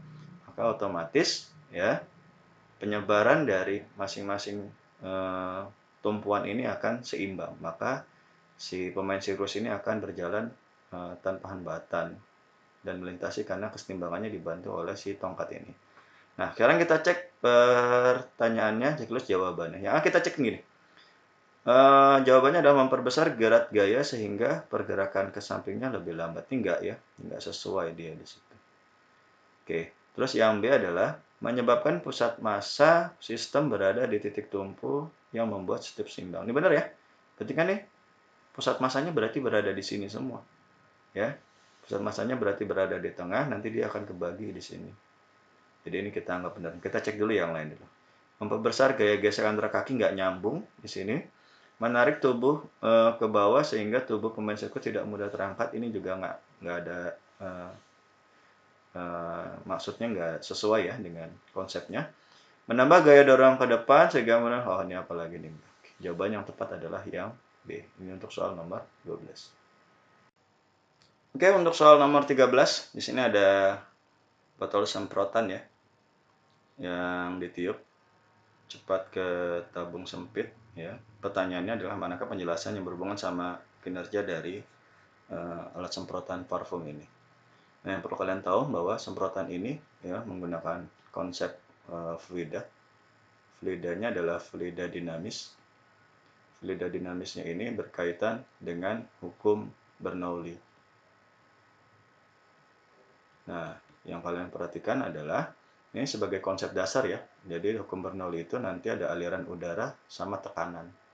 Ini ada V1, turun tekanannya ada P1 juga. Di sini ada V2, di sini ada tekanannya juga P2. Secara hukum Bernoulli, jika kecepatan 1 itu lebih kecil daripada kecepatan 2, maka tekanannya yang berpengaruh bahwa P1-nya itu lebih besar daripada P2. Jadi ketika udaranya dia besar, maka udaranya kecil, maka dia menekan ke bawah, ya. Nah, juga sebaliknya, jika V1-nya lebih besar daripada dengan V2, maka konsepnya adalah P1-nya akan kecil daripada P2, maka dia akan menekan ke atas. Nah, ini penerapannya juga sama di sini. Nah, maka kita tinggal cek nih, pilihannya mana nih yang lebih tepat nih daripada soal-soal yang, jawaban-jawaban yang ada di sini, tinggal kalian pilih mana yang paling tepat. Yang pertama kita cek. Udara yang mengalir di atas, ya, mengalir cepat di atas permukaan menyebabkan tekanan itu bertambah besar. Nah, tadi kan udah ada nih konsepnya nih. Kalau di sininya cepat, maka otomatis tekanannya malah makin mengecil, bukan makin membesar. Nah, ini salah di sininya. Nah, berarti untuk yang ini, pernyataan ini salah ya, kurang tepat ya. Oke, saya lanjutkan lagi.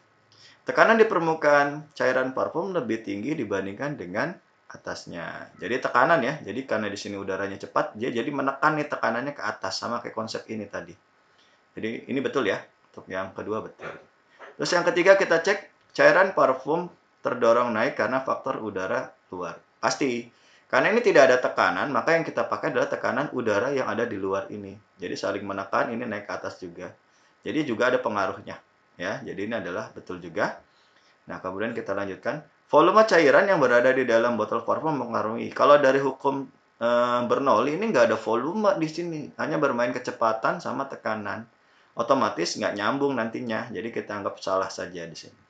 Oke, dan yang terakhir adalah alat ini menggunakan manfaat hukum Pascal. Nah, hukum Pascal udah tahu di sini adalah hukum Bernoulli. Kalau hukum Pascal apa aja?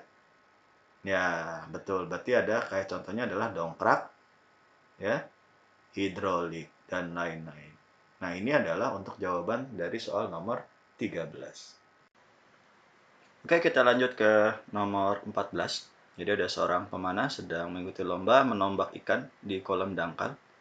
Ilustrasinya gambar seperti ini. Sinar cahaya dari ikan yang menuju ke mata dengan sudut yang terbentuknya adalah 60 derajat terhadap garis normal. Ya. Kemudian berdasarkan pengalaman pemanah tidak bisa membidik langsung ikan yang terlihat, kan, melainkan membidik posisi rendah supaya anak panahnya mengenai ikan. Dengan indeks bias airnya 4/3 dan indeks bias udaranya adalah 1. Berdasarkan pengamatannya, evaluasilah tentang pernyataan berikut. Di sini ada beberapa pernyataan, ya, A, B, C, benar apa salah. Nah, untuk soal seperti ini, yang perlu kalian pahami ini adalah materinya berkaitan dengan optik ya. Ya, jadi tentang pembiasan. Pembiasannya ini nanti coba kalian cek ya menggunakan hukum Snellius. Ya, Snellius. Nah, untuk Snelliusnya ini ya, ini kan dirumuskan bahwa ya indeks bias air ya, karena datanya di sini sebenarnya kita cek dulu ada datanya ya, bahwa dalam soal ini sebenarnya bisa kita analisis bahwa sinar yang datangnya itu dari ikan ya menuju ke mata. Jadi dari medium rapat ya kan, ini mediumnya rapat menuju ke medium yang tidak rapat atau agak renggang di sini ya. Nah, kemudian yang kalian lakukan adalah coba kita cek dulu datanya ada apa aja. Nah, di sini ada sudut ya. Sudutnya kalau kalian lihat karena ini berada di air, maka di sini yang kita sebut dengan sudut bias. Jadi ini ada sudut biasnya. Sudut biasnya adalah 60 derajat ya. Kemudian ada indeks bias air. Indeks biasnya air adalah 4/3 dan indeks bias udara. Indeks bias udaranya sebesar 1. Nah, sekarang kita analisis apakah yang A strategi membidiknya lebih rendah ya, supaya bisa mengenai menggunakan prinsip itu. Kemudian ada penambahan kecepatan melempar tombak. Nah, kemudian ada semakin besar sudut pengamatannya terhadap garis normal, maka semakin besar pula posisi ikannya. Nah, untuk soal ini coba kita analisis dengan menggunakan hukum Snellius terlebih dahulu, di mana hukum Snellius itu dirumuskan bahwa karena ini adalah eh, sinar datangnya dari air, ya kan, dan biasnya adalah dari udara, maka kita akan dapat adalah indeks bias air, ya kan, dikalikan dengan sinar datang sin, ya, yang datang akan sama dengan, berarti di sini ada n udara dikalikan dengan ya sin yang dibiaskan, ya, berarti dia menuju ke sini ya, ini 1, ini 2 nanti. Nah, kemudian kita coba masukin angkanya nih. Berarti di sini ada 4/3 dikalikan dengan sin sudut datangnya itu yang akan kita cari.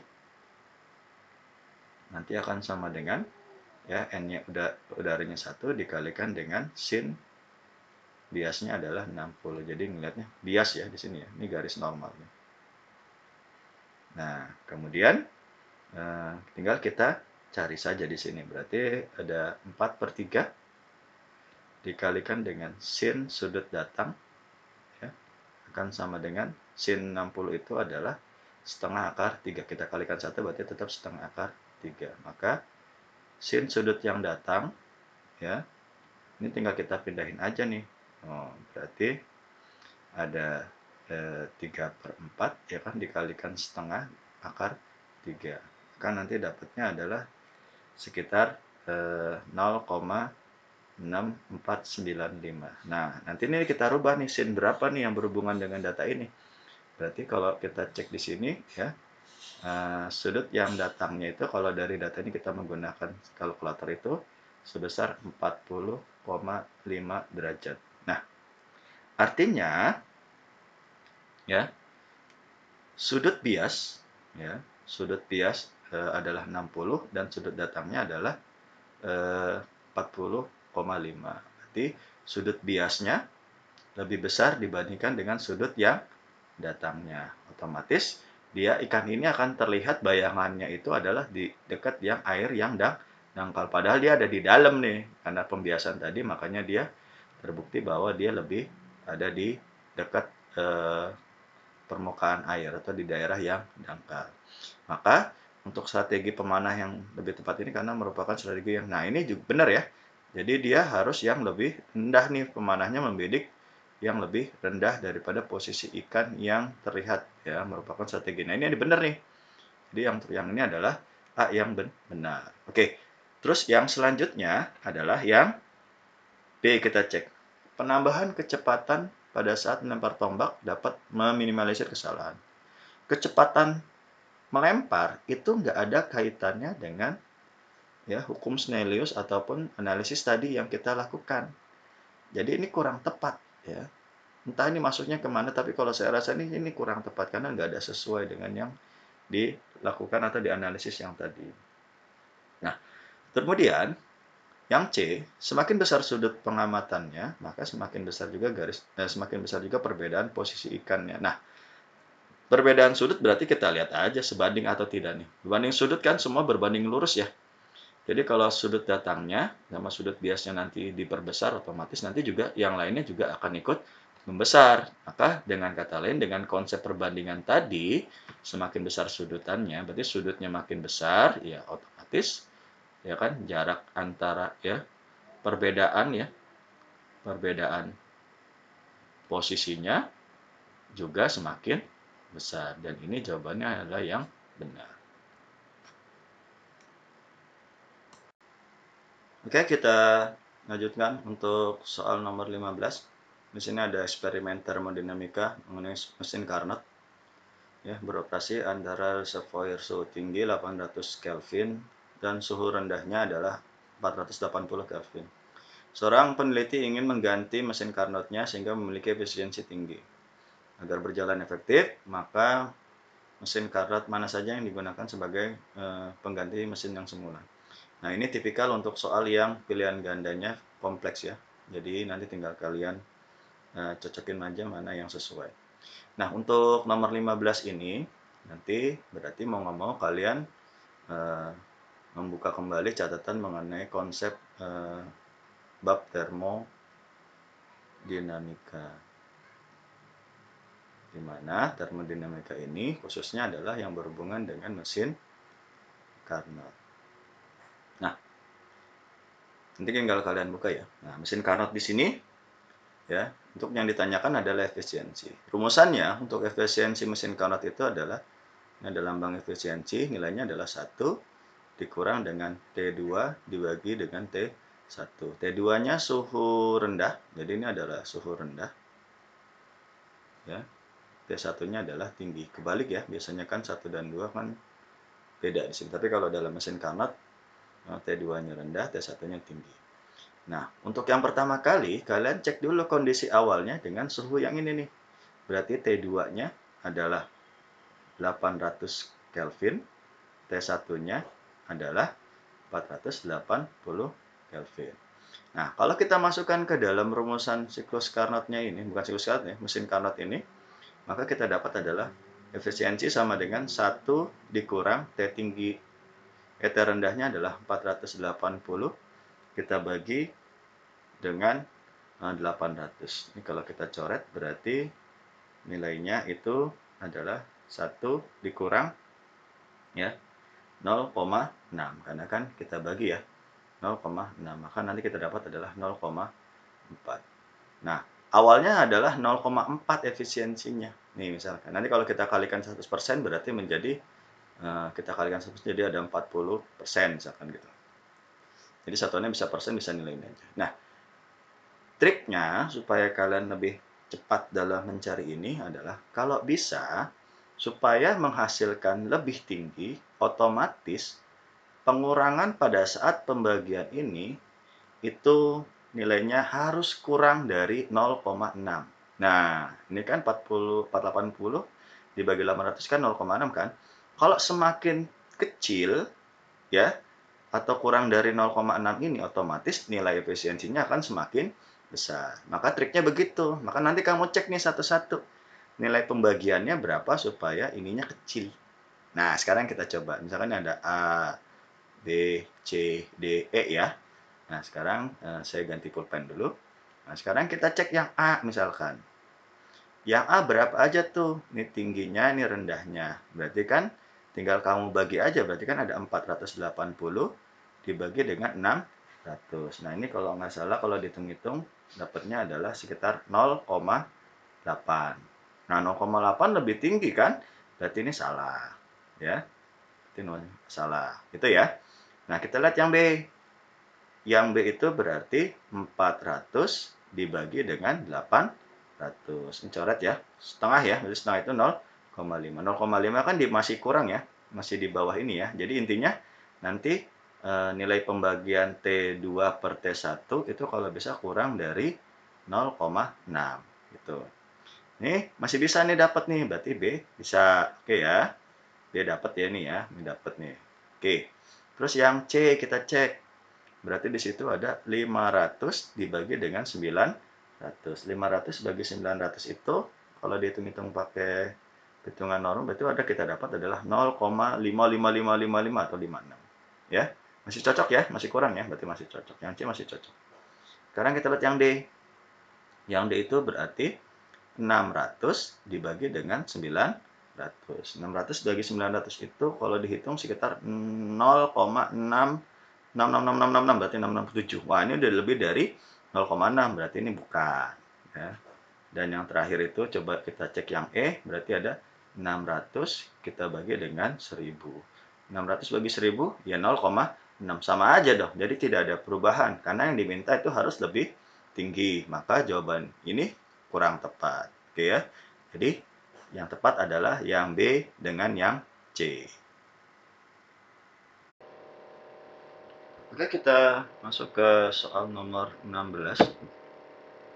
Ini soalnya agak panjang nih untuk dibacanya ya. Jadi sekilas aja saya lihat di sini. Ada perusahaan elektronik mengembangkan mesin fotokopi, ya kan?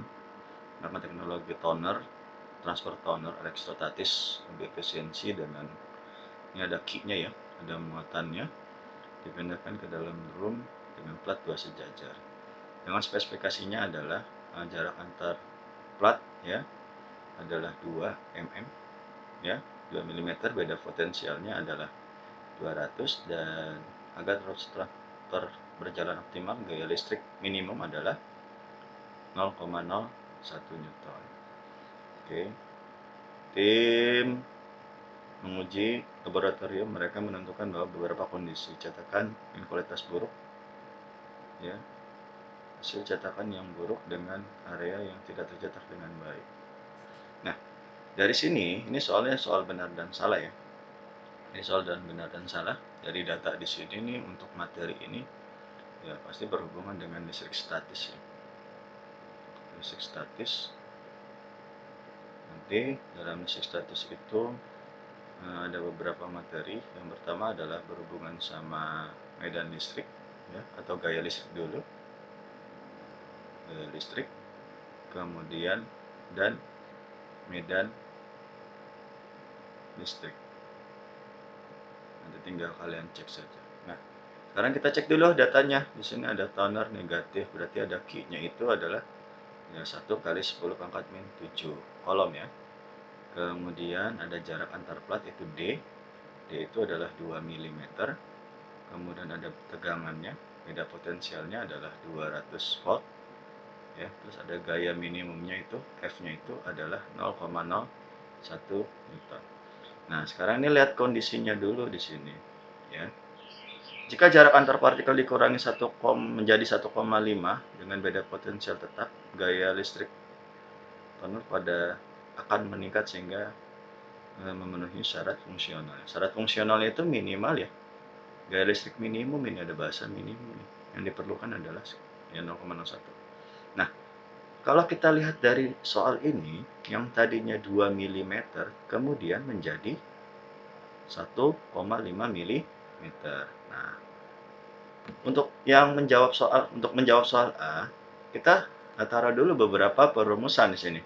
Perumusan yang pertama itu perumusan yang berhubungan dengan gaya listrik atau gaya kolomnya. F sama dengan ya Q dikalikan dengan E. Ya, Q-nya ya berarti muatan, E-nya medan listrik. Nah, lalu karena E sama dengan beda potensial dibagi dengan jarak antar plat, ya, ini bisa kita masukkan ke dalam sini. Maka rumus F sama dengan Q dikalikan V dibagi dengan D. Nah, ini rumusannya yang kita pakai nanti konsepnya.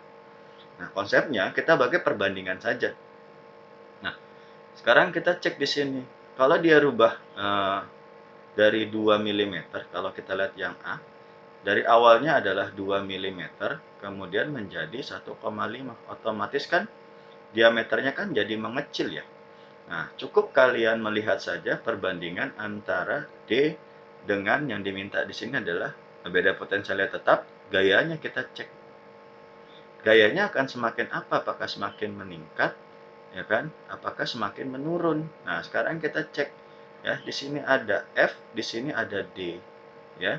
F dengan D itu berbanding terbalik. Maka dengan kata lain kita nggak usah ngitung-ngitung lagi, ya kan? Kalau mau ngitung-ngitung lagi terserah kalian, tapi kalau biar lebih cepat, D-nya dengan F itu berbanding terbalik. Artinya kalau D-nya besar, F-nya kecil. Kalau D-nya kecil, maka F-nya besar. Nah, di sini kan dia bilang apa untuk kondisinya? D-nya menjadi kecil, mengecil, maka otomatis F-nya nanti akan menjadi besar. Nah, F-nya besar kan berarti otomatis dia meningkat, sehingga syaratnya memenuhi ya syarat fungsional yang tadi di sini. Minimal 0,1 jadi lebih mengecil. Nah, nilainya berapa kita nggak usah ngitung karena kita udah langsung melihat, oh ternyata besar, udah kita benar, jawabannya adalah benar. Oke, nah lanjut yang kedua. Sekarang kita cek yang B, kita cek untuk memenuhi jaraknya adalah 2, tetap ya jaraknya tidak dirubah, potensialnya adalah 100, ya kan? Beda potensial minimalnya adalah 100 minimal ya. Minimalnya adalah 100 volt. Nah, untuk memenuhi tahanan jarak. Nah, nanti yang kita cek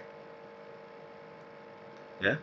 Jadi beda potensial minimal yang diperlukan agar berfungsi optimal adalah 100.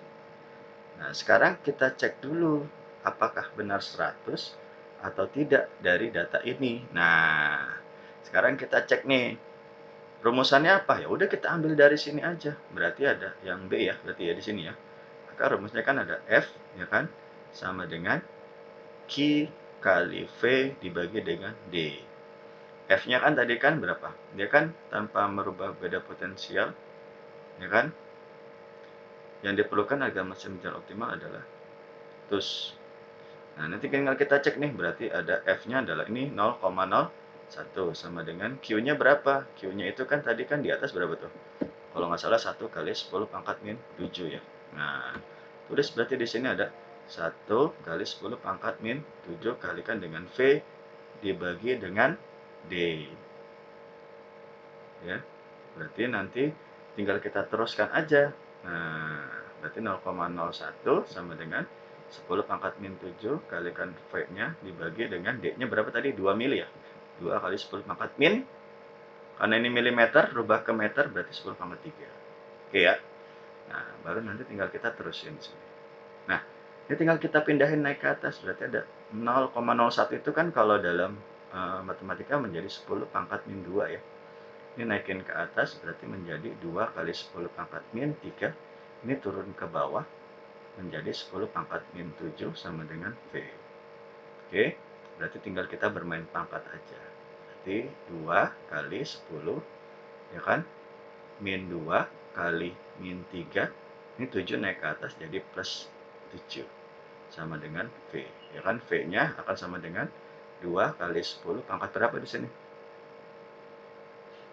Ya, berapa nih coba kita cek. Ada min 2 dengan min, ini kan min 5 dengan 7 berarti sisanya adalah 10 pangkat 2.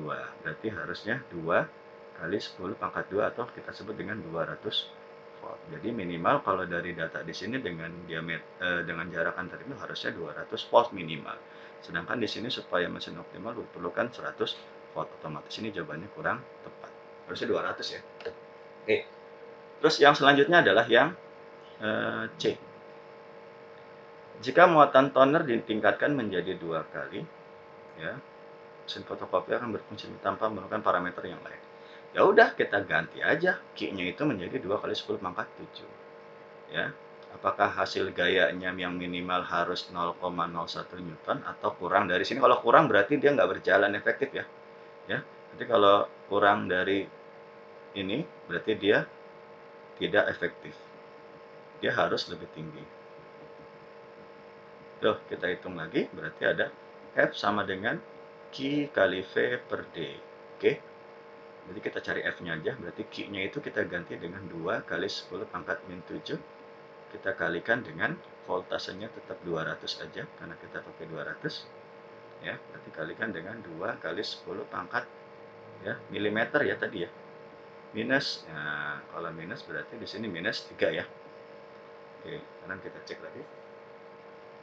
Di sini ada 2 kali 2, ini 2 nya kita coret aja. Dari 10, berarti ada 2 kali 10 pangkat min 7 kali 100 ya. Kali pangkat 2 kali 10 pangkat 3. Berarti di sini ada 2 kali 10 pangkat berapa nih? Min 2, artinya 0,02 Newton. Ini malah lebih dari 0,01 ya. Berarti tetap efektif, berarti ini benar. Oke, inilah jawaban untuk soal nomor sekian. Oke, kita lanjut ke nomor 17. Jadi ada siswa SMA mengukur diameter sebuah bola bekel secara berulang ya, dengan data berikut. Nah, ini menggunakan jangka sorong ya.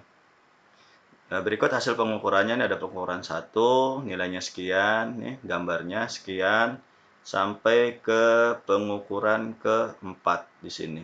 Nah, untuk materi ini materi awal banget nih waktu ketika kalian belajar fisika ya, berhubungan sama dengan pengukuran. Pengukuran yang kalian gunakan adalah menggunakan jangka sorong. Yang belum tahu, di dalam jangka sorong itu ya nanti ada teknik-tekniknya nih. Nah, teknik menghitungnya itu berarti nanti ada dua skala, berarti ada skala utama, ya, jadi skala utama, kemudian yang kedua adalah skala Nonius.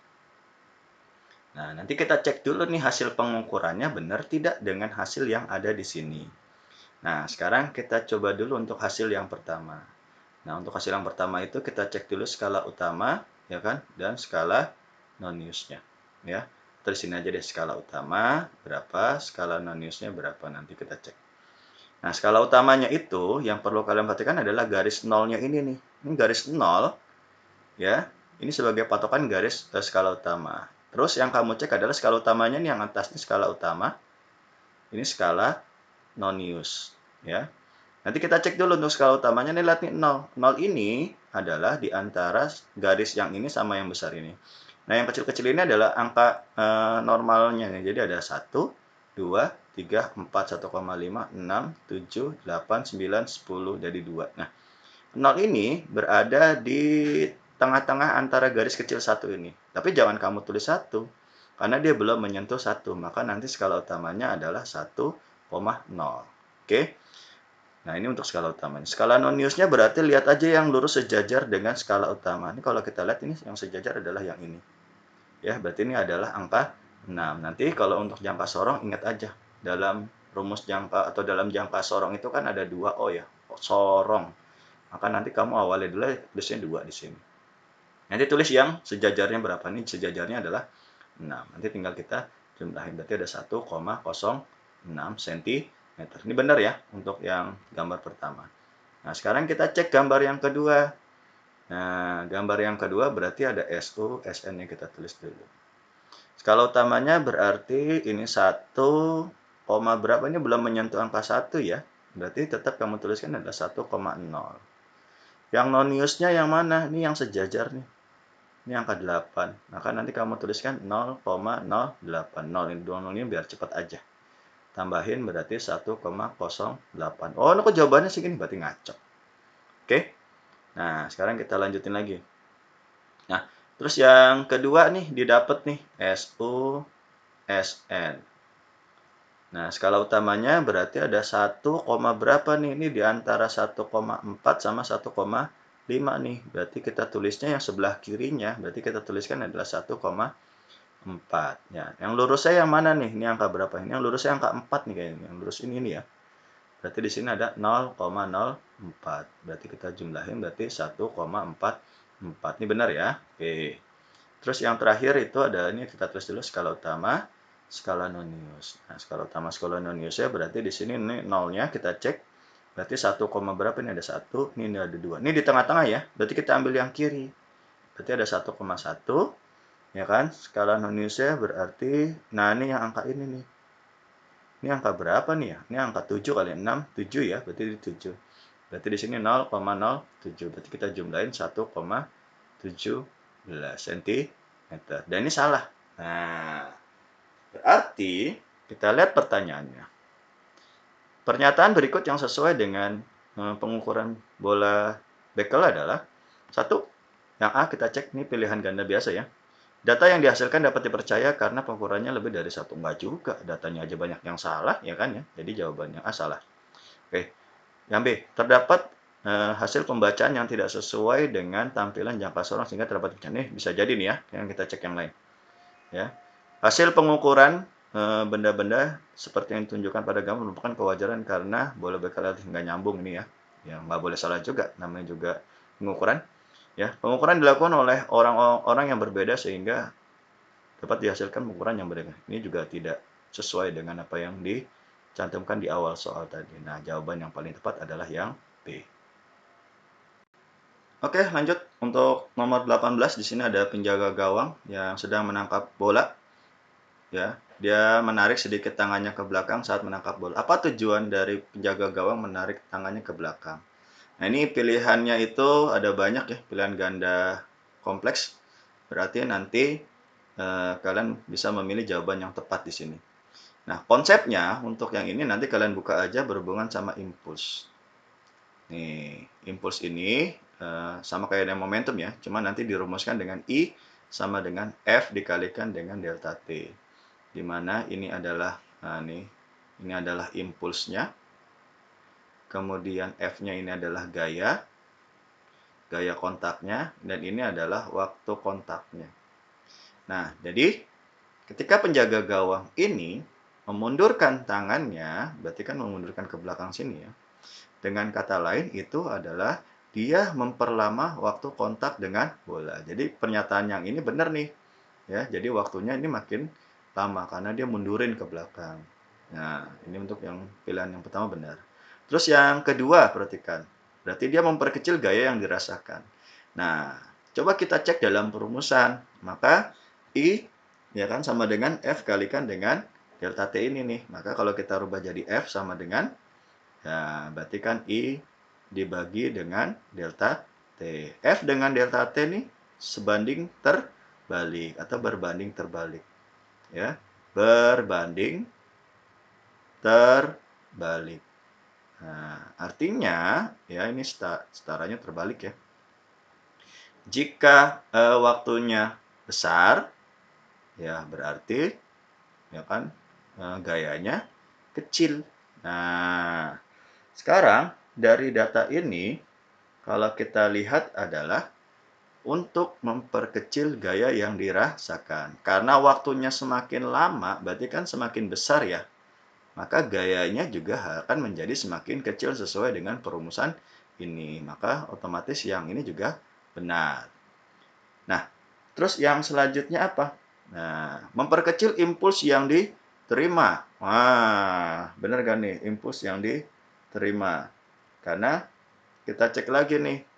Karena waktunya adalah besar. Nah, kalau impuls ya udah tinggal kita cek aja yang di sini waktunya besar.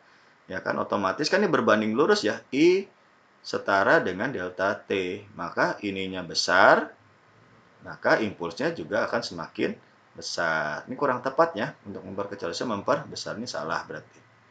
Ya, ini salah berarti. Nah, terus apa lagi? Mempercepat kecepatan bola. Nah, kalau mempercepat kecepatan bola kan nggak ada di dalam perumusan ini ya. Berarti ketika udah ditangkap ya udah, justru malah kan kecepatannya mengecil ya kan. Jadi ini juga salah. Terus apa lagi? Memberikan tekanan kepada gaya. Nah, kalau tekanan itu, kalau dalam perumusan itu kan perumusan tekanan ya. Tekanan itu kita cek dari tekanan P sama dengan F dibagi dengan A. Ya, F itu kan berhubungan dengan gaya. P itu, tekanan itu setara dengan gaya yang dihasilkan. Kalau tadi gayanya kecil, otomatis tekanannya juga akan semakin mengecil. Dan ini benar ya. Nah, jadi pilihannya ini A, B, dan E. Kita lanjut nomor 19. Sebuah bola logam hanya dapat melewati logam cincin yang keduanya berada pada suhu ruang. Seperti gambar. Nah, pada suatu saat Dita memanaskan bola tidak ya, tidak lagi dapat melewati cincin. Kemudian Dita melakukan percobaan, dia memanaskan ya, cincin tanpa memanaskan bola. Ia ingin mengetahui apakah yang terjadi pada ukuran lubang cincin tersebut. Ya. Apakah yang akan terjadi terhadap ukuran jika suhu cincin itu dinaikkan? Jadi cincinnya ini dinaikkan ya. Suhu dinaikkan berarti otomatis dia dibakar, ya kan, dipanaskan. Nah, ini pilihan ganda biasa, jadi pilihannya hanya ada satu. Ya, yang A, ukuran lubang berkurang karena cincin mengembang keluar dan menutup lubang. Oke. Terus lubang ya, ukuran lubang berkurang karena pemuaian cincin menjadi tebal dan padat. Ukuran lubang tetap ya, dia hanya sebagian luar saja. Ukuran lubang bertambah kemungkinan bola bisa melewati. Dan E, ukuran lubang bertambah jika cincin akan kehilangan bentuk bundarnya. Nah, untuk soal ini nanti kalian bisa cek itu materinya adalah suhu dan kalor. Ya, tapi ini yang berhubungan dengan pemuaian. Ya, secara umum pemuaian itu adalah pemuaian linear ya. Jadi linear itu segaris sebenarnya. Ya, jadi adalah segaris atau linear. Sumbu X ya sumbu X, sumbu Y, sumbu Y. Nah, atau sumbu dan yang lainnya. Nah, pemuaian ini artinya dia akan bertambah panjang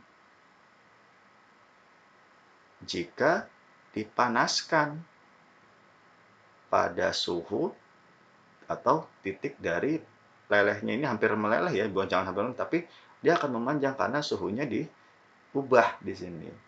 Yang tadinya suhunya biasa dipanaskan jadi apa yang terjadi? Otomatis dia akan mengalami yang namanya pemuaian.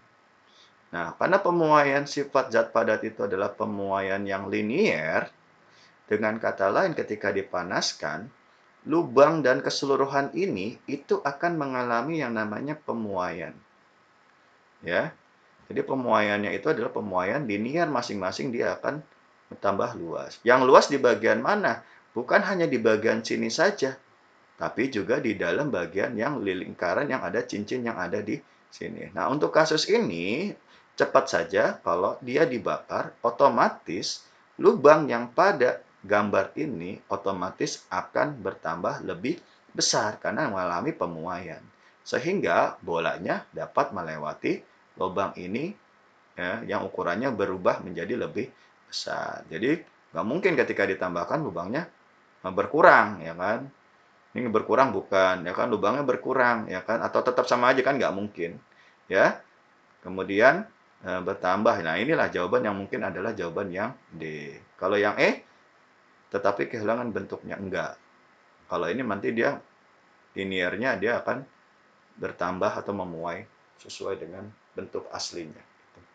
Nah, ini untuk yang soal nomor 19. Oke, untuk soal nomor 20, ini soal terakhir ya.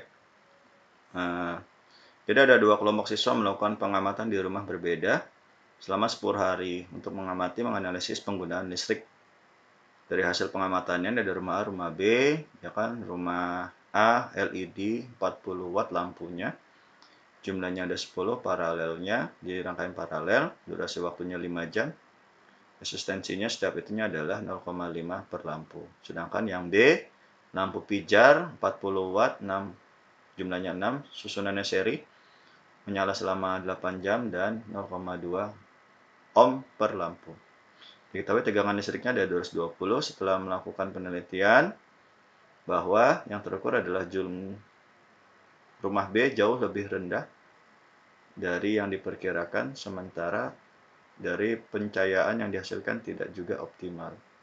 Jadi yang B ya, ditanya rendah dan tidak. Rekomendasi strategi yang tepat dari penerangan yang rumah B sesuai dari hasil pengamatan adalah, nah nanti kalian bisa cek nih, ini materinya berhubungan dengan listrik ya, listrik dinamis ya, mengenai banyak ya ini, bisa daya listrik ya kan, kemudian ada karakteristik kalau ada seri dan paralel ya.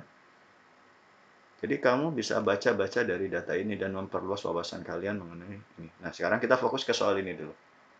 Nah, pernyataan yang benar adalah ini lebih dari satu jawabannya ya. Oke, dari konsep yang ini saya kasih tahu saja bahwa setiap rumah ya, untuk lebih mengefisiensikan semuanya itu, yang pertama adalah gunakanlah lampu LED. Karena LED kan hemat listrik ya, 10 watt berarti dia terang tuh kalau jadinya terang. Walaupun wattnya kecil tapi daya terangnya itu lebih bagus dibandingkan dengan lampu pijar. Oke. Terus yang kedua, fokus paling pentingnya adalah pada di rangkaian ini. Ya. Rangkaiannya yang paling tepat apa? Rangkaiannya yang paling tepat adalah rangkaian paralel. Ya, jangan yang seri. Kalau yang seri nanti dia akan tegangannya akan terbagi-bagi. Kalau paralel kan harusnya kan dibagi-bagi tapi kan tetap sesuai dengan kapasitasnya. Nah, konsepnya dua ini, ya kan? Nanti tinggal kita baca saja nih dari pernyataan-pernyataan yang tepat yang mana kira-kira. Nah, sekarang kita lihat yang A dulu nih. Rumah B sebaiknya mengganti lampu pijar dengan lampu LED. Nah, ini udah benar nih. Tanpa mengubah rangkaian seri ini juga, kalau nggak dirubah, sama aja bohong nantinya. Jadi ini kurang tepat. Jadi kesalahannya ini ada di rangkaian serinya di sini, ini harusnya dirubah. Ya, berarti ini kurang tepat di sini. Nah, terus yang B kita cek. Mengubah rangkaian lampu di rumah menjadi seri, dari seri menjadi rangkaian paralel. Ini udah oke ya. Akan meningkatkan intensitas cahaya. Nah, ini oke. Ya, berarti kita merubahnya menjadi seri, jadi paralel ini oke. Oke. Terus yang selanjutnya adalah masalah rumah B ya dapat diatasi dengan menambah resistor untuk menstabilkan tegangan. Ketika menambahkan resistor, menambahkan hambatan, arus listriknya juga akan semakin berkurang. Ini tidak menyelesaikan permasalahannya, berarti ini kurang tepat. Oke, terus yang selanjutnya adalah rumah B sebaiknya mengganti lampu dengan daya yang lebih tinggi dan mengubah menjadi rangkaian, tanpa mengubah menjadi rangkaian seri. Tadi saya bilang, walaupun kamu mau rubah dayanya, wattnya lebih tinggi ataupun apa, tanpa mengubah rangkaiannya itu akan salah. Jadi tetap salahnya ada di rangkaian seri ini. Ya, jadi ini kurang tepat. Nah, terus yang selanjutnya adalah yang terakhir kita cek di sini. Oke, rumah B perlu mengganti rangkaiannya menjadi paralel. Ini oke ya. Paralel agar setiap lampu menerima tegangan dengan penuh dan bekerja secara optimal. Nah, ini adalah jawaban yang benar. Jadi jawaban yang tepat adalah yang B dan E. Oke, demikian penjelasan dan pembahasan untuk latihan soal TKA. Ya, silakan kalian boleh subscribe ataupun share jika memang ini bermanfaat untuk kalian, dan juga nanti bisa kalian bagikan ilmu-ilmunya ini kepada teman-teman kalian yang berada di sekolah kalian masing-masing. Sekian dari saya, terima kasih. Assalamualaikum warahmatullahi wabarakatuh.